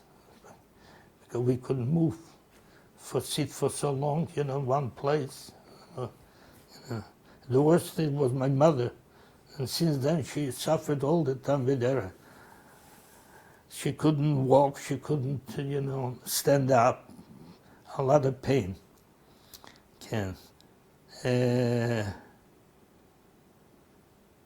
Okay, we knew, he told us, the soldier, that the army is very close and not far at the book. They just stationed now the army. One of the problems is that the Germans have a strong hold-up here. There's still many soldiers over there. So it'll take a little while, but after they get rid of them, whole thing, the area will be liberated and we'll go out. At the book area, there was still a lot of German soldiers, well equipped. So we couldn't get out yet. So my father decided to make it fast, decided to go to the farm next closer to the book, because he knew all the goyim there. And where do we go? To get some more food, if it's possible, to get something to eat. So whom does it take? It take me, I'm the oldest. It pulled me out of the pit, of the bunker, and I was looking like a shikor, like a drunk one, couldn't stand up. I was the oldest. Was I close to what, 44, but close to 12 something. And then I started to walk with him in the path, I remember, towards that farmer, towards closer to the book. We came there, my father knew all the area, he knew well all Poland. And again, the lady, the farmer, I forgot the name, she saw my father was, again, the first things what they do, they cross themselves. Couldn't believe it. But he's alive. He's alive, and walk. Okay, he spoke to them and they told them that food for the kids, definitely. She gave us, she said, just wait a little because there were a lot of Russian soldiers in that area. She also took care of them, provided them with food and drinks. And then soon I finish with them, I'll prepare. In the meantime, I hear a lot of shooting from the Germans, and I tell my father, no, I'm very scary. I told him, let's get away from here because I hear a lot of shooting here. And so, okay, as soon as we got the food, we went out, started to walk back to our bunker. He knew the way. In the meantime, I saw, I'll never forget it, Russian nurses, the women, the front line, dressed like men. And everybody, because the Germans attacked again, started to shoot. And all the horses, the wagons, all the Russians started to run away, escape, retreat, leave the wounded. It's not like by us. Everybody on the floor. So I remember that a woman, a Russian nurse, standing on the path, with their hands, grabbed the horses, wouldn't let them move. It's unbelievable. And they stopped the wagon, and put up wounded soldiers, Russians. And they all started to retreat. And we came, okay, I walked with my father back, we got food, we walked back to the forest, to the bunker, and tell them what's going on. The soldiers told us, they'll have to retreat to a certain, about 20 kilometers or something. They called that little place Siemiatycze, I remember, because this is a resort town. During the peace time, before the war, the Polish period, before, my mother used to take us summer vacation over there. Used to rent a house and be there for the summer vacation, and they call it Siemiatycze. So they told us we have to retreat till Siemiatycze. This will be the first front line, and from on, in the meantime, we will surround the Germans, and let them not going to attack, let them be by themselves, and we'll get to Siemiatycze, then reorganize, and then we come back and attack again. But it takes time. But in the meantime, the question by us is, either we go back into the bunker, close ourselves, stay again for another few months, and I don't know how long, or we retreat with the Russian army. To retreat with the Russian army, the problem, my mother couldn't walk. So my father decided, we're going to stay here, remain. We can walk. So that sister Esther, she said, I'm not staying anymore. I'm going to retreat with the Russian army. My mother heard such a thing. She's a young girl, that she let him go with him. So she said, I'm going back with all of you. We go retreating with the army. So we decided to leave the bunker. Somehow managed to get out. and start to walk, follow the Russian army. Wait. That's all. Okay. We retreat with the Russian army. We got to the front line. The name of the town, I said, no Bialystok, but Siemiatycze. That's what you said, yes. Yeah. Okay, we got over there, we met many Russian officers. They were very helpful. They helped my mother to walk. They were extremely nice to her. Yeah. Even at night we slept in the forest. They were guarding us all around, the Russian soldiers. When we came to the Siemiatycze, to the front line, this is where they stopped, and we met a captain, a Russian, and he happened to be a Russian captain, soldier, officer.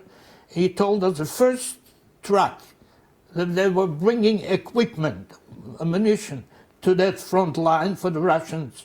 And the first truck that returns empty, he puts on the truck, he claimed that for us, the best thing for us is to move to Russia, to be in Moscow. Yeah. Okay, so in the meantime, we were sitting on the side, we saw what's going on all around. Planes, Germans attacked us all over. Sepul, along Sepul, and the Russian army was moving towards Siemiatycze. Yeah. We managed, there was an empty truck, he put us on the truck, we moved out, left Siemiatycze, all of us, and suddenly attack of German airplanes. So it's another story. We had to run. He ran into the forest. The Russian driver, we waited for a while till we managed to get out. Baruch Hashem, nobody got killed. The only thing I think I did lose a shoe, I lose my head, because of the sharp nails that the German planes sent. And the Russian army, in spite of everything, they continued moving towards front line. Okay, we got out of the front, the first line, and we were on the way to Russia. We came to some place in Slovakia or Czechia, I don't know where, and my father said, "That's it, we're going back to Siemiatycze." There's another long story how we managed to go back to Siemiatycze, and by horses, we rode on, we walked, and we couldn't, hitchhiking. At the end, we got to Siemiatycze, a Russian truck brought us in. We came in front of our house, he let us out.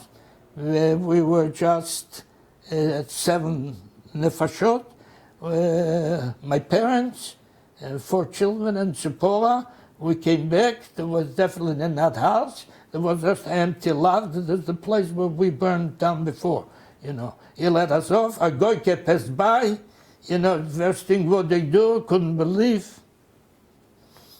Okay, we came in, and then another few families also came back, but very few. And we got a place. I couldn't get to my grandparents' houses because it was occupied by the Gentiles. So we went to Zipporah's family. They had 4 homes. There were 4 brothers. Zipporah had her father, Rabbi Binyamin, had 3 brothers. There were 4 brothers who all lived in one center. There were 4 homes. So we took one home, one house. It was a house, and we moved in. We lived over there, and my father started as a socher to already do some business. Even put up a factory of oil to manufacture oil. He did all kinds of things. It was a short time, but the biggest problem was, that that the few Jews were too many Jews left for the Polish people, for the Polacks. And they started to attack us, and they didn't like that they managed to survive. When you say I wouldn't say all of them, but there was some of them, Aria Krajova, Alma, they used to attack us every night, mama shoot at us, And so if we realized there's no place, we have to get out of here. As a matter of fact, before they even tried to put me into school. I was the only Jewish boy, and a friend of mine, an older one, Kita, above me, Shuyala Zoltak, was today in Canada. He also survived. He was in a class above me. I think they put him in the 3rd grade. He was in the 4th grade. And my brother, because there was no schools, they just walked around, we couldn't do no learning. Wasted, all day. So my father put me in a school.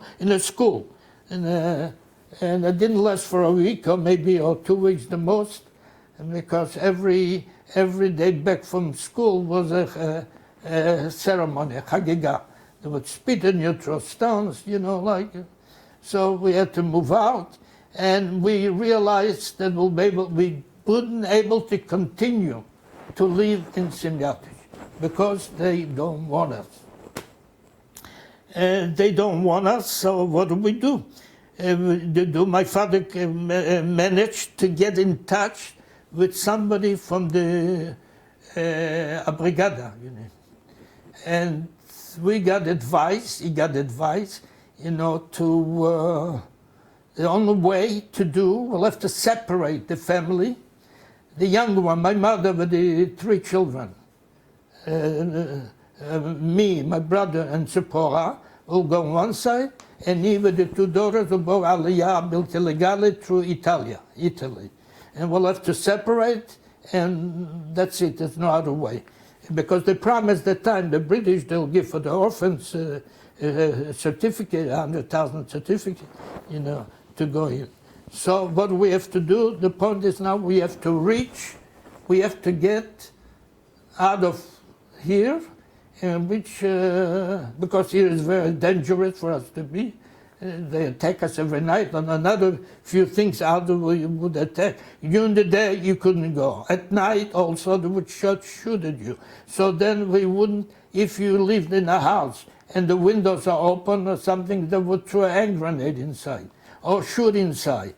So we moved up, everybody got himself a apartment for the day, and at night would go up in the 2nd, 3rd floor, move to someplace else. So in order they shouldn't be able to throw hand grenades, into the house. And that was the situation.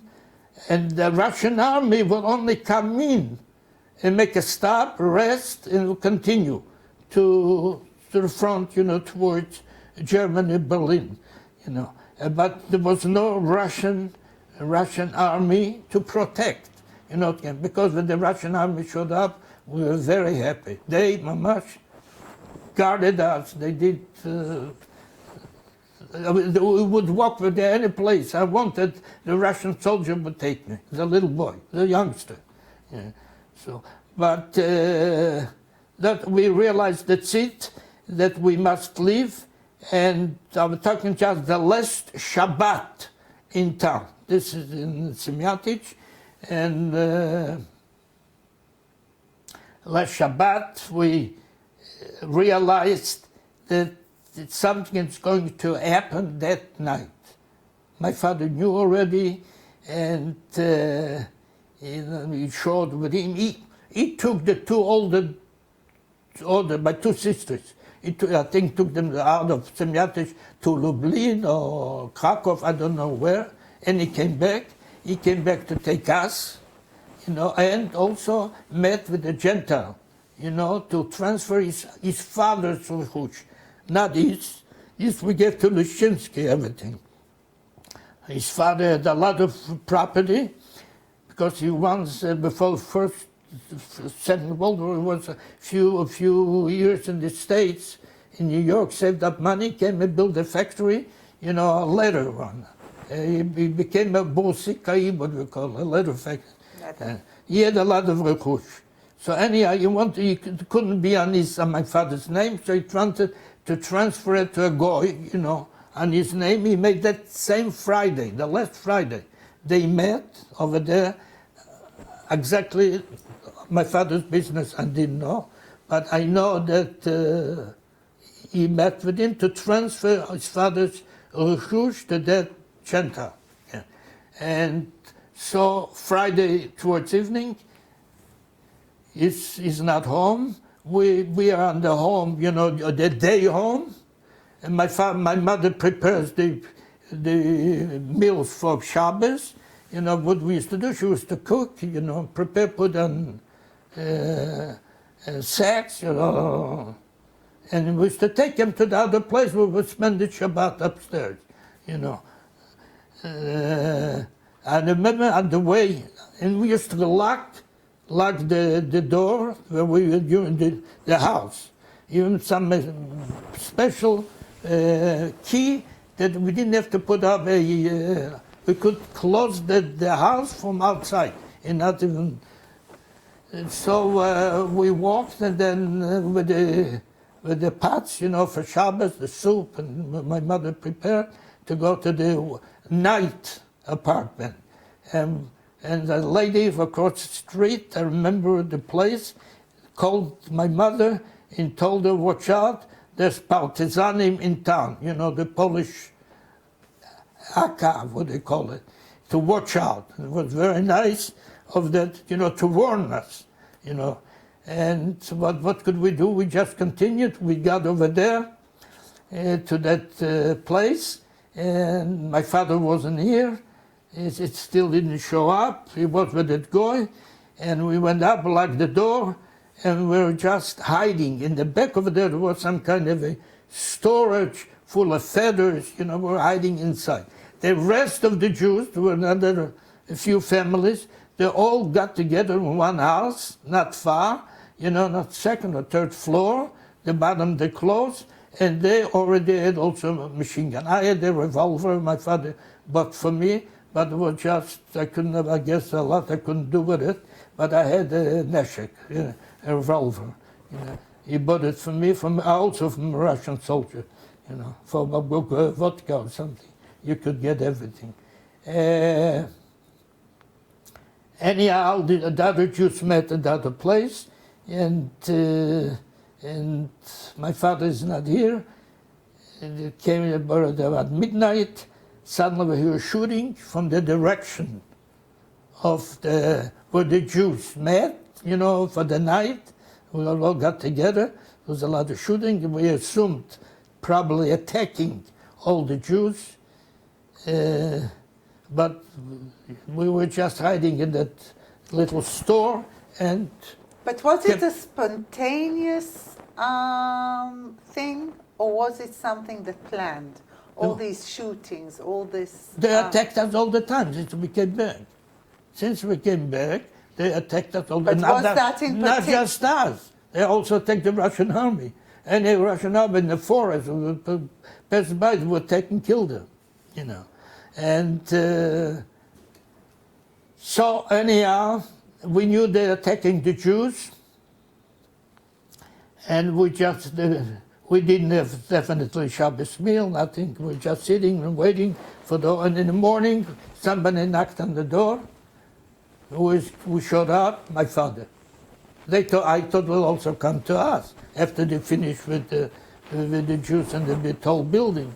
And they came, and my father showed up and told them the story about what happened with him, and he's rushing to see what's happened over there, because he knew they attacked all the Jews.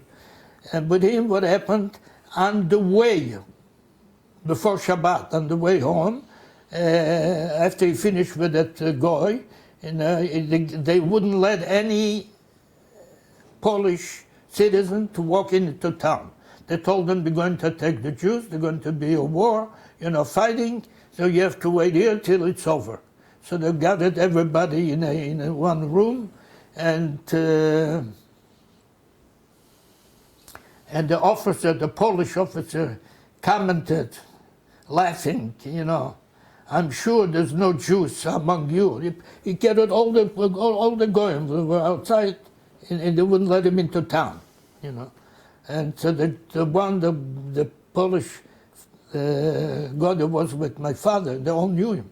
He jumped up right away, hey, no, sir, no officer, there's no Jews in this place, you know.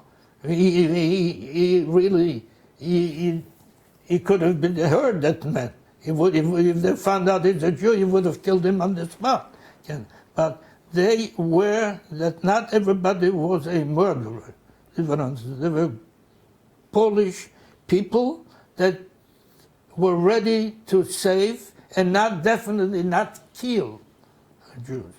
So he came back and told us the story, kacha vekacha, then he went over there, he saw what's going on, they tried to break in, but this fellow was a goldsmith, a blacksmith, you know. I forgot his name. I think he moved later on to Canada or in New York, and he was very nice to me, to Tzipora, and because he had a lot of food. He used to they used to bring in, how do they pay? The farmers would come to him for work, they bring him food, so would feed Tzipora food. I used to always make a stop by him. Anyhow, he managed to get a machine gun. He put in front of the door. They tried to break in. He started to shoot. They realized they have business with Jews that are defending themselves, so they retreated, and they tried to shoot from outside into the building. They killed a woman and two wounded, what they told me. And then another thing, what happened while the shooting, there's got into a lot of feathers, you know, were flying in, and it got into the machine gun that stopped it. And so they thought that the Polacks, that's it, that you Jews don't fight anymore. But he managed to clean everything, and they tried to bring in again. They brought in they tried to burn the door. Attached a hand grenade, you know, and to burn the door and break in and kill everybody. But he managed to repair and fight again, and they realized that's it, that they left. They left, and as I told you, one dead, one and two wounded. I didn't see them because my father came, he took care of everything. He took care of the Sefer Torah that we had already in shul, because they tried to prepare me for bar mitzvah. Yeah, there was another thing. That time, there was somebody survived from the area that he was, we call him a chut Rebbe, he was the Talmid Chacham. He started to prepare me, teach, you know. And he took, my father took him, this horse and buggy, myself, we went to bring Tzippora's father from the grave, from the forest. We found the tree, the siman, uncovered. I remember the body, or the two parts, or they did the head in one place, the rest of the body, two parts. They put in tachachim, they lowered me inside. I put him in tachachim, I took it up, and we took it to the forest. We took it from the forest to the Siemiatycze, to the kever. Then there was still a cemetery, a Jewish cemetery. We buried him over there. Kaddish lo haya, ke lo haya minyan. But we did what my father vowed and promised to do. And me put inside, imagine a boy 12 years or something, do such thing. I didn't think twice. They told me do it, I went down and did it. Because nobody else could go into the cave, you know, into the cavern. It was so long.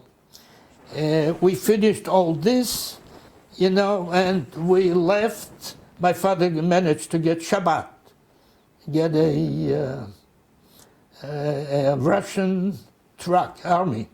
You know, we all got on the truck. What happened for the woman that was killed, we buried, which I don't remember, this is what I was told, and we left for Bialystok.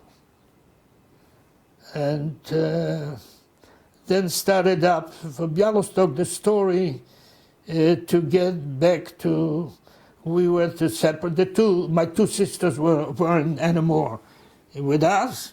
My father took us, I think again, one place, or Krakow or Lublin, or I don't know. He left us there, or we met somebody from the Brigada, and they took care of us, and we managed to get to Bucharest.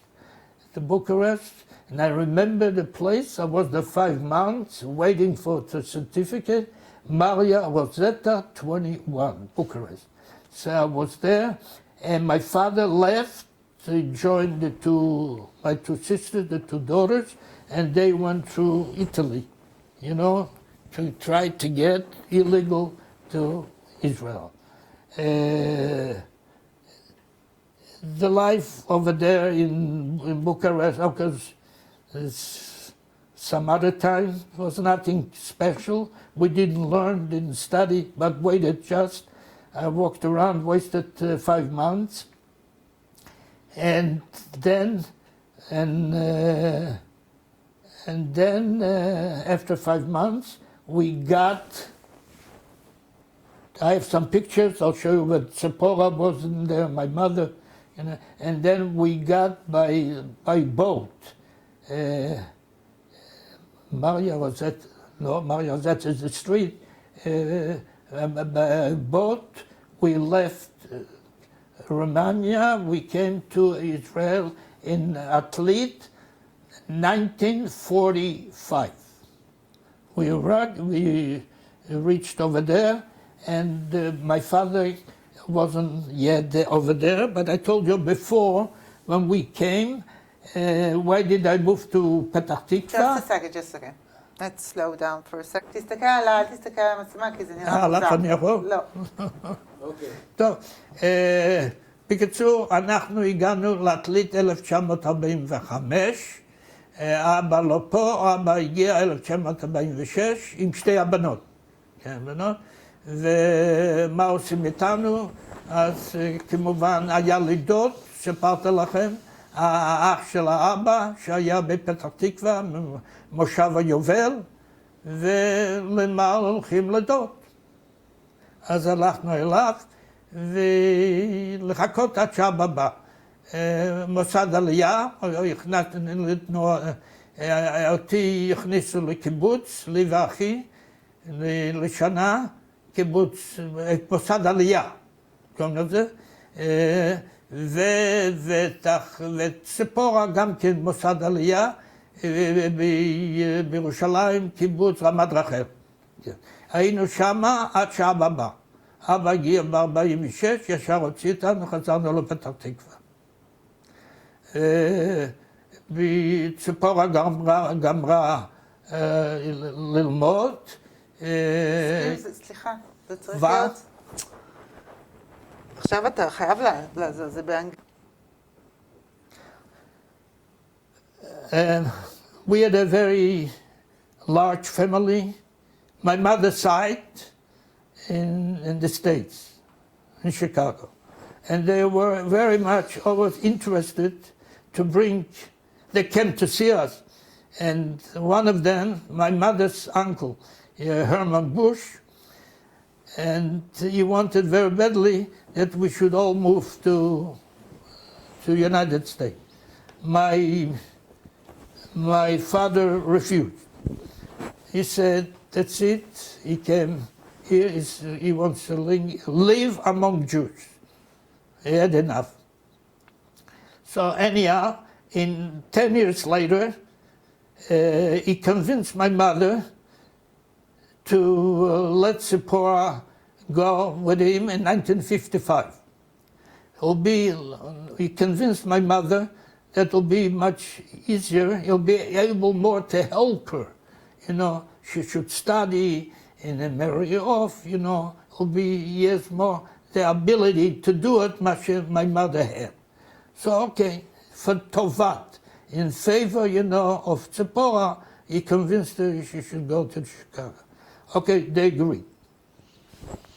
And since then, Tzipora married her off, and it was another brother and uncle, Moshe. You know, it was a very big family, as I said, in Chicago. The other important thing that how come I ended up. I'm a type of a fellow that always wanted to study, but I didn't finish elementary, no kindergarten, no elementary, and I have to learn a profession. My father always believed you have to learn a profession. I even was ready to be a farmer, but a farmer, I said, on the one reason, an educated farmer, to learn first, and then there was a school of farming in Holon, some forgot the name, but I was ready to go there. My father said, no, but technical school, and he sent me to manage to get in without elementary, convince the teacher, the principal, to take me in, to trial in a technical school. It's it's a college, not high school, college, 3 years old, and they actually signed me up in Tel Aviv in Max Fine, and I studied electricity. And how did you get to America? Oh, how did I get to America? Yes. So I finished.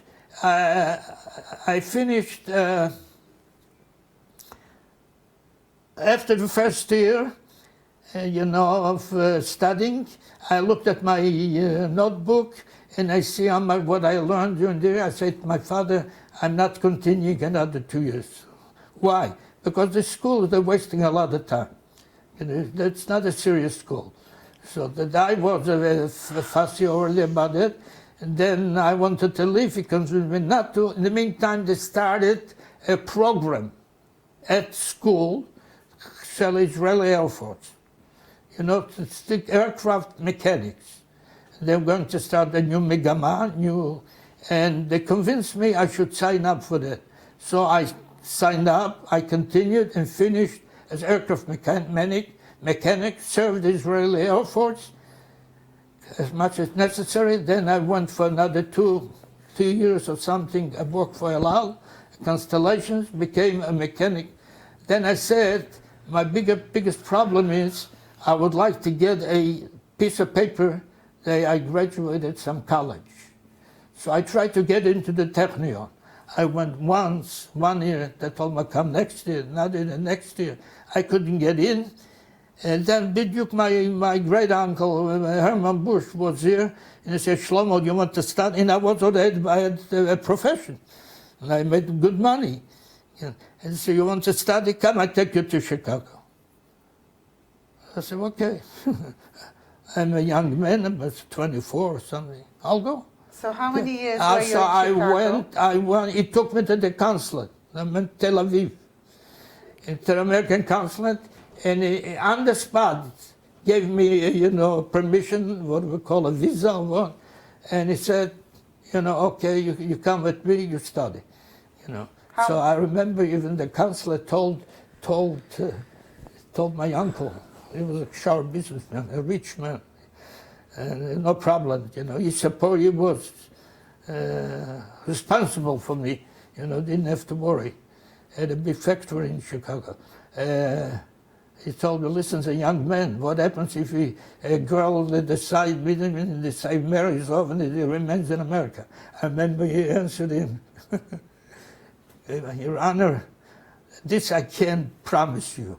But one thing I could tell you, right now he's going to study and I'm going to be responsible that he finishes school.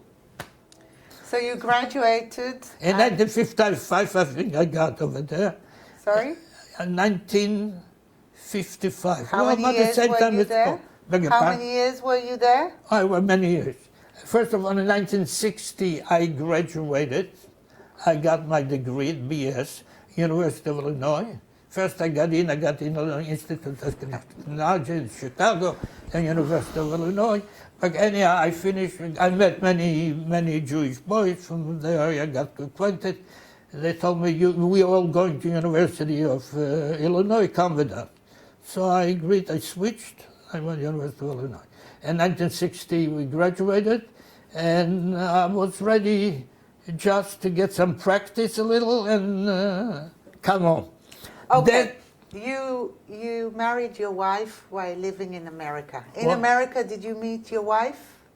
Where did you meet In your wife? 1960. 1960. Just wait a minute. Do you want to tell us about her? Sure, I'm going, yeah.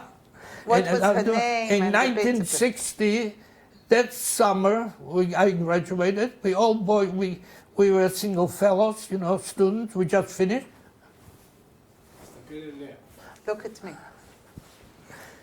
And they made up a little party, get together, and my wife happened to show up with her friends, and she came. She was a Chicagoan, but she was studying in New York University. She came in for the summer for 4 months to work at Cook County Hospital as a practical experience.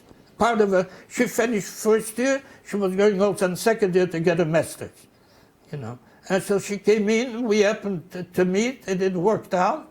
I'll make it fast. We spent 4 months every night to talk together. Next to her house was a little coffee shop on Devon Avenue, and her father could not understand. In Yiddish would say, "Wie viel kann man reden? How much can you talk?" But we talked every night till they closed the store, and after 4 months, she said, and then she went back to finish her second year in New York. She studied in New York University, and she said, maybe we should get engaged and married a year later. And this is what we did. We got engaged, Slichot night, the first night, and first of all, she was a type of a person. I have to know all the family, everything, should later on not to come complaints. A very Haredi mishpacha. Would you like to tell us now the background of your wife? Your wife's background, from where was she? My wife's background, she is from Ushorod, which was Hungary. That time belongs to the Czech. And a birth certificate is Czechia. She was born. And this was in 1939, before the war started. They had certificate, they had visa to arrive to the States. They were, she was the baby, she was 3 years old in 39, and father and mother, they were being on the way, they escaped.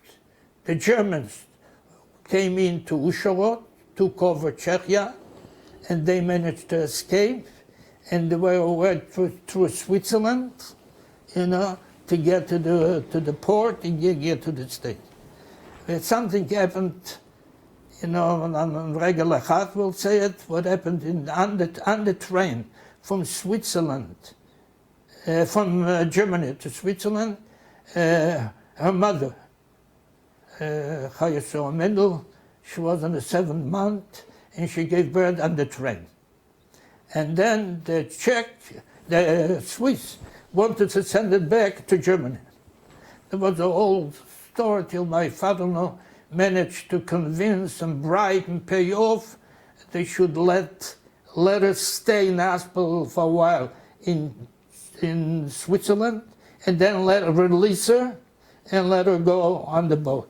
And managed, worked out, and in 39 she got on board, they came to New York, and then moved to Chicago because he had, my father-in-law, 2 brothers, big mishpacha in Chicago. So in 39, she actually was raised and studied and learned all the time in Chicago. The only thing that she left, because she was for 2nd degree, she wanted to take a New York University. She finished, she was a type that she collected, diploma. Okay. How many children do you have? So anyhow, but she was a very Zionist, even though my father, they were Chesedei Munkach, they weren't so much Zionim, I should say, but she was very, very active in Bnei Akiva, and her goal in life, and the school that she went to in Chicago, where she finished high school, the goal was to go and settle in Eretz Yisrael. Yeah. to raise Talmidei Chachamim and build a country. This was her goal in life. And this she wanted to accomplish. And this was the reason why she started social work. Because the consulate in Chicago, they advised them what they need for professions in Eretz Yisrael. You know, this was Eretz Yisrael Misura. And Baruch Hashem, Zachta. How many children do you have? After the fourth daughter was born, anyhow, I wanted to say, she graduated, let me say that, she graduated in 1961, summer, you know, and we decided to get married after graduation. Then she got a degree, my parents showed up, it's all Shoah, my father and my mother were at the wedding in New York, you know, and then she was with them, you know, at the ceremony. It was a great, great pleasure. And Misada Chupin Kedushin was the first cousin of my mother, who also from our little town, Siemiatycze. Olam, unbelievable. My mother was so happy to see him, you know. And he was Misada Chupin Kedushin, Rav Fuchs, also Binyamin Fuchs. He came from Siemiatycze, he started Merkaz Arav in Israel. They looked for a Chatan in New York, so they brought him a very Talmid Chacham in Brooklyn. So he married off, he stayed for a while, but both of them they buried in Yerushalayim. So when he met me, it was a big simcha. So Baruch Hashem. How many children do you So have? anyhow, when we reached the fourth child, we had a boy, the oldest, Yitzchak, they born in Chicago, Chaim, Leah, a daughter born in New York, after then another boy, Chaim, and then the little one, Esther, 4 children. Well, let me tell you the story. She graduated 61. We wanted to go back, be close to her parents for a while, till we moved, but she had a commitment, a fellowship.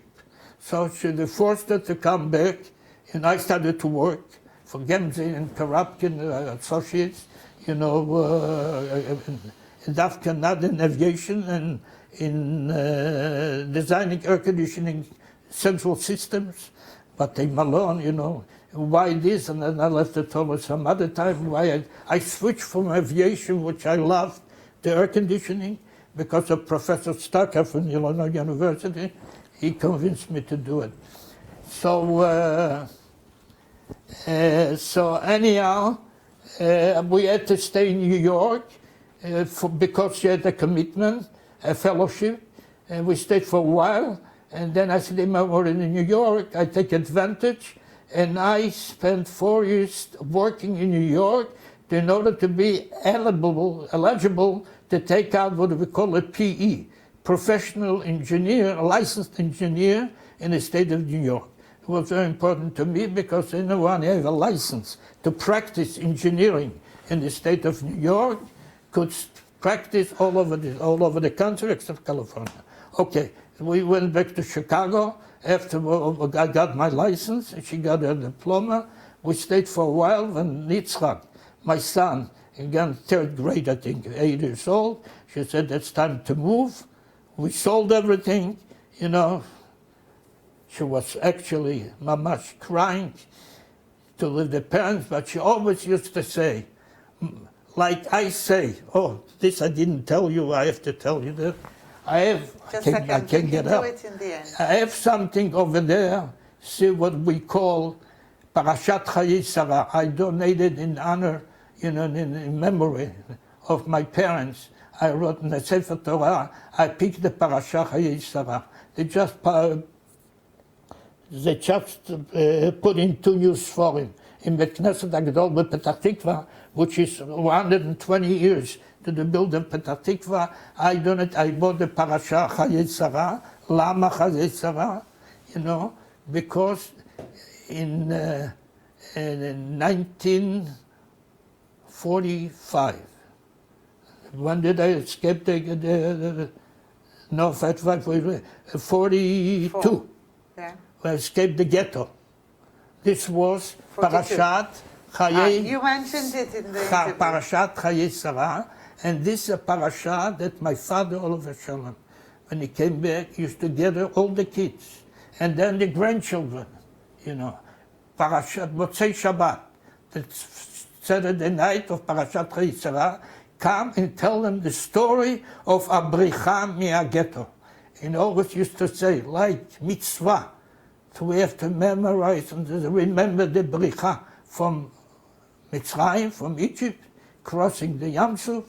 Aleinu mitzvah l'saper Bricha Mi'aghetto, the way we escaped from the ghetto, and this he continued all his life, and I continue with my children, and today with my great-grandchildren, they all know the story, which is extremely important. This was Parashat Chayei Sarah.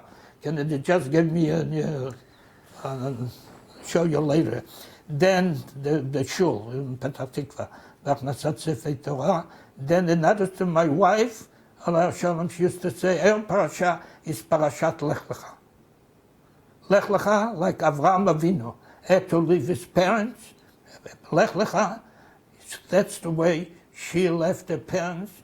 When she got on the boat in New York, cried, tears in her eyes. He says, but always used to say, like Avraham Avinu, managed to overcome the difficult move, I must do it. And she did it. She left mother, father, uncle, big mishpocha, and she made it. She came here. And my goal in life is to continue to build, Aretz, Shel Yehudim, and very religious. Talmidei Chachamim, all my kids, all grandchildren, they all went to yeshiva. Okay, we'll stop here, and now we'll do the photographs. Okay, I think the main message I felt, I delivered. This is the important thing to me, and fulfill our wishes. That's what we're doing all the time. And they remember her, remember the mother. What you see on top right, I start the roots, my family, with my great father and great-mother, Saba Shachne and Savta Yache. They lived in Bialystok. It passed away in 1933. I was 1 year old. This is the siman that I know when I was born. And Savta died when we were in the ghetto in Siemiatycze in 1942, I think. Yeah, and she was buried in Bialystok.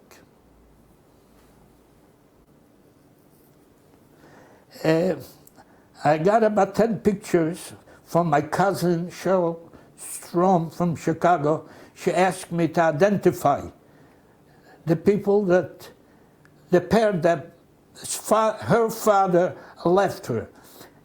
What I could, I did, I answered.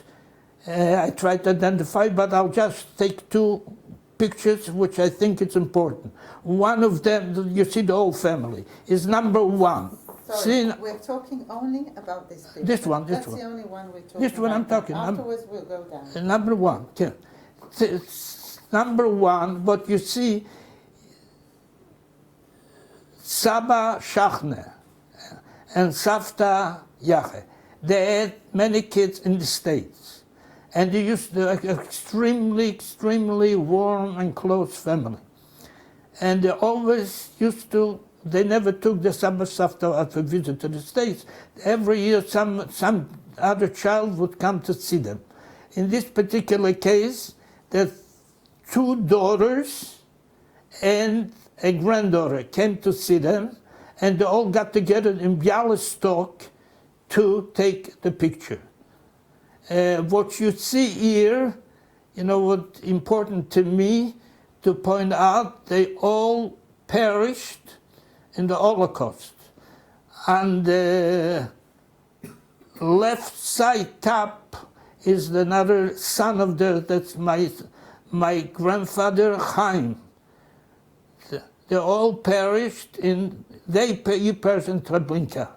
And everybody except one, which I marked number 9, Jack Strom. Is a little boy of number 9, if you could see. He's the one that survived and got to the States, and he's the father of Sharon. Sharon, that she asked me the question and sent me the pictures. All perished.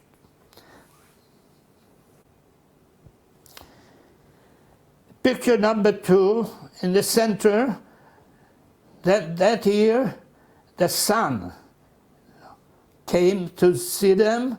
That's great uncle, Herman Bush from Chicago.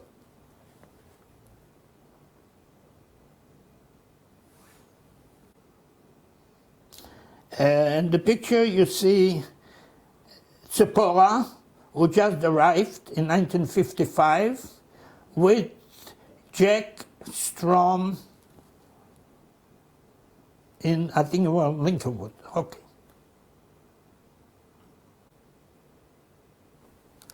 אתם רואים את התמונה, ילד the picture, you know, with a little boy with a rifle.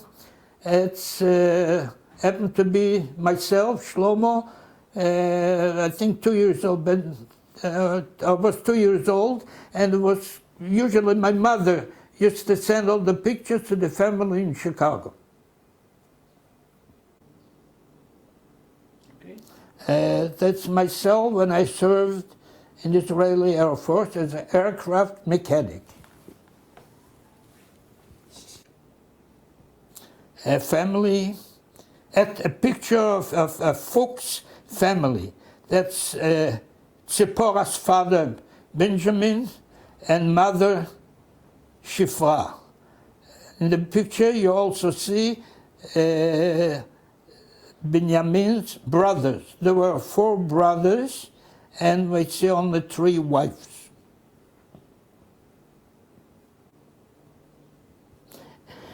You see in the picture Tzipora and her aunt, my mother, Libe Rachel. It was taken in Bucharest before we left for Israel. Maria Rosetta, 21, Bucharest. What you see in the picture, it was taken through the bus. After we got off the boat in 1945 in Atlit, on the left side, on the bottom, the little girl, that's Tzipora. Above Tzipora, that's myself, Shlomo, and then my brother Shachner. The other 2 kids, I don't remember, I don't know the names.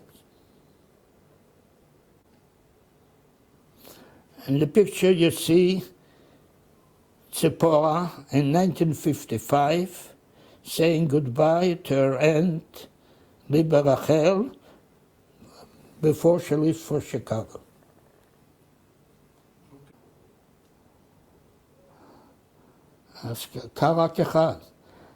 That's a letter that Tzipora sent after her uncle's death, describing how much she appreciated him, how much she respected him.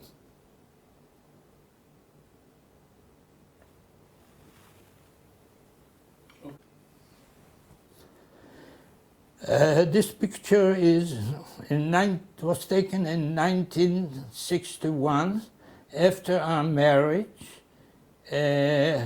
Dvora graduated at the University of New York, got her MS. And in the picture, my parents, Libe Rachel, Benjamin, Vachatan Shlomo, who were present.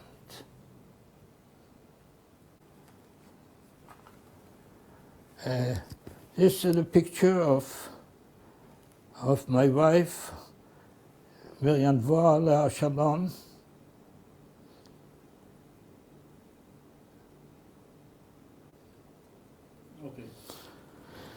This is a picture of the 5 tribes, all of Mishpacha, and this was the dream of the Imma Vasapta to build a door of Talmidei Chachamim in Israel and the builders and defenders of the country. The only thing I would like to add, Ivamot Samarbet Bet. First part in Hebrew and then translated to English. האוהב את אשתו כגופו, והמכבדה יותר מגופו. עליו הכתוב אומר, וידעת כי שלום או עליך. Baruch Hashem, Zachinu. The rabbi studied in the Breita. One who loves his wife like his own self, and who honors her more than his own self. Concerning him, Scripture states, and you will know that your tent is at peace. Amen.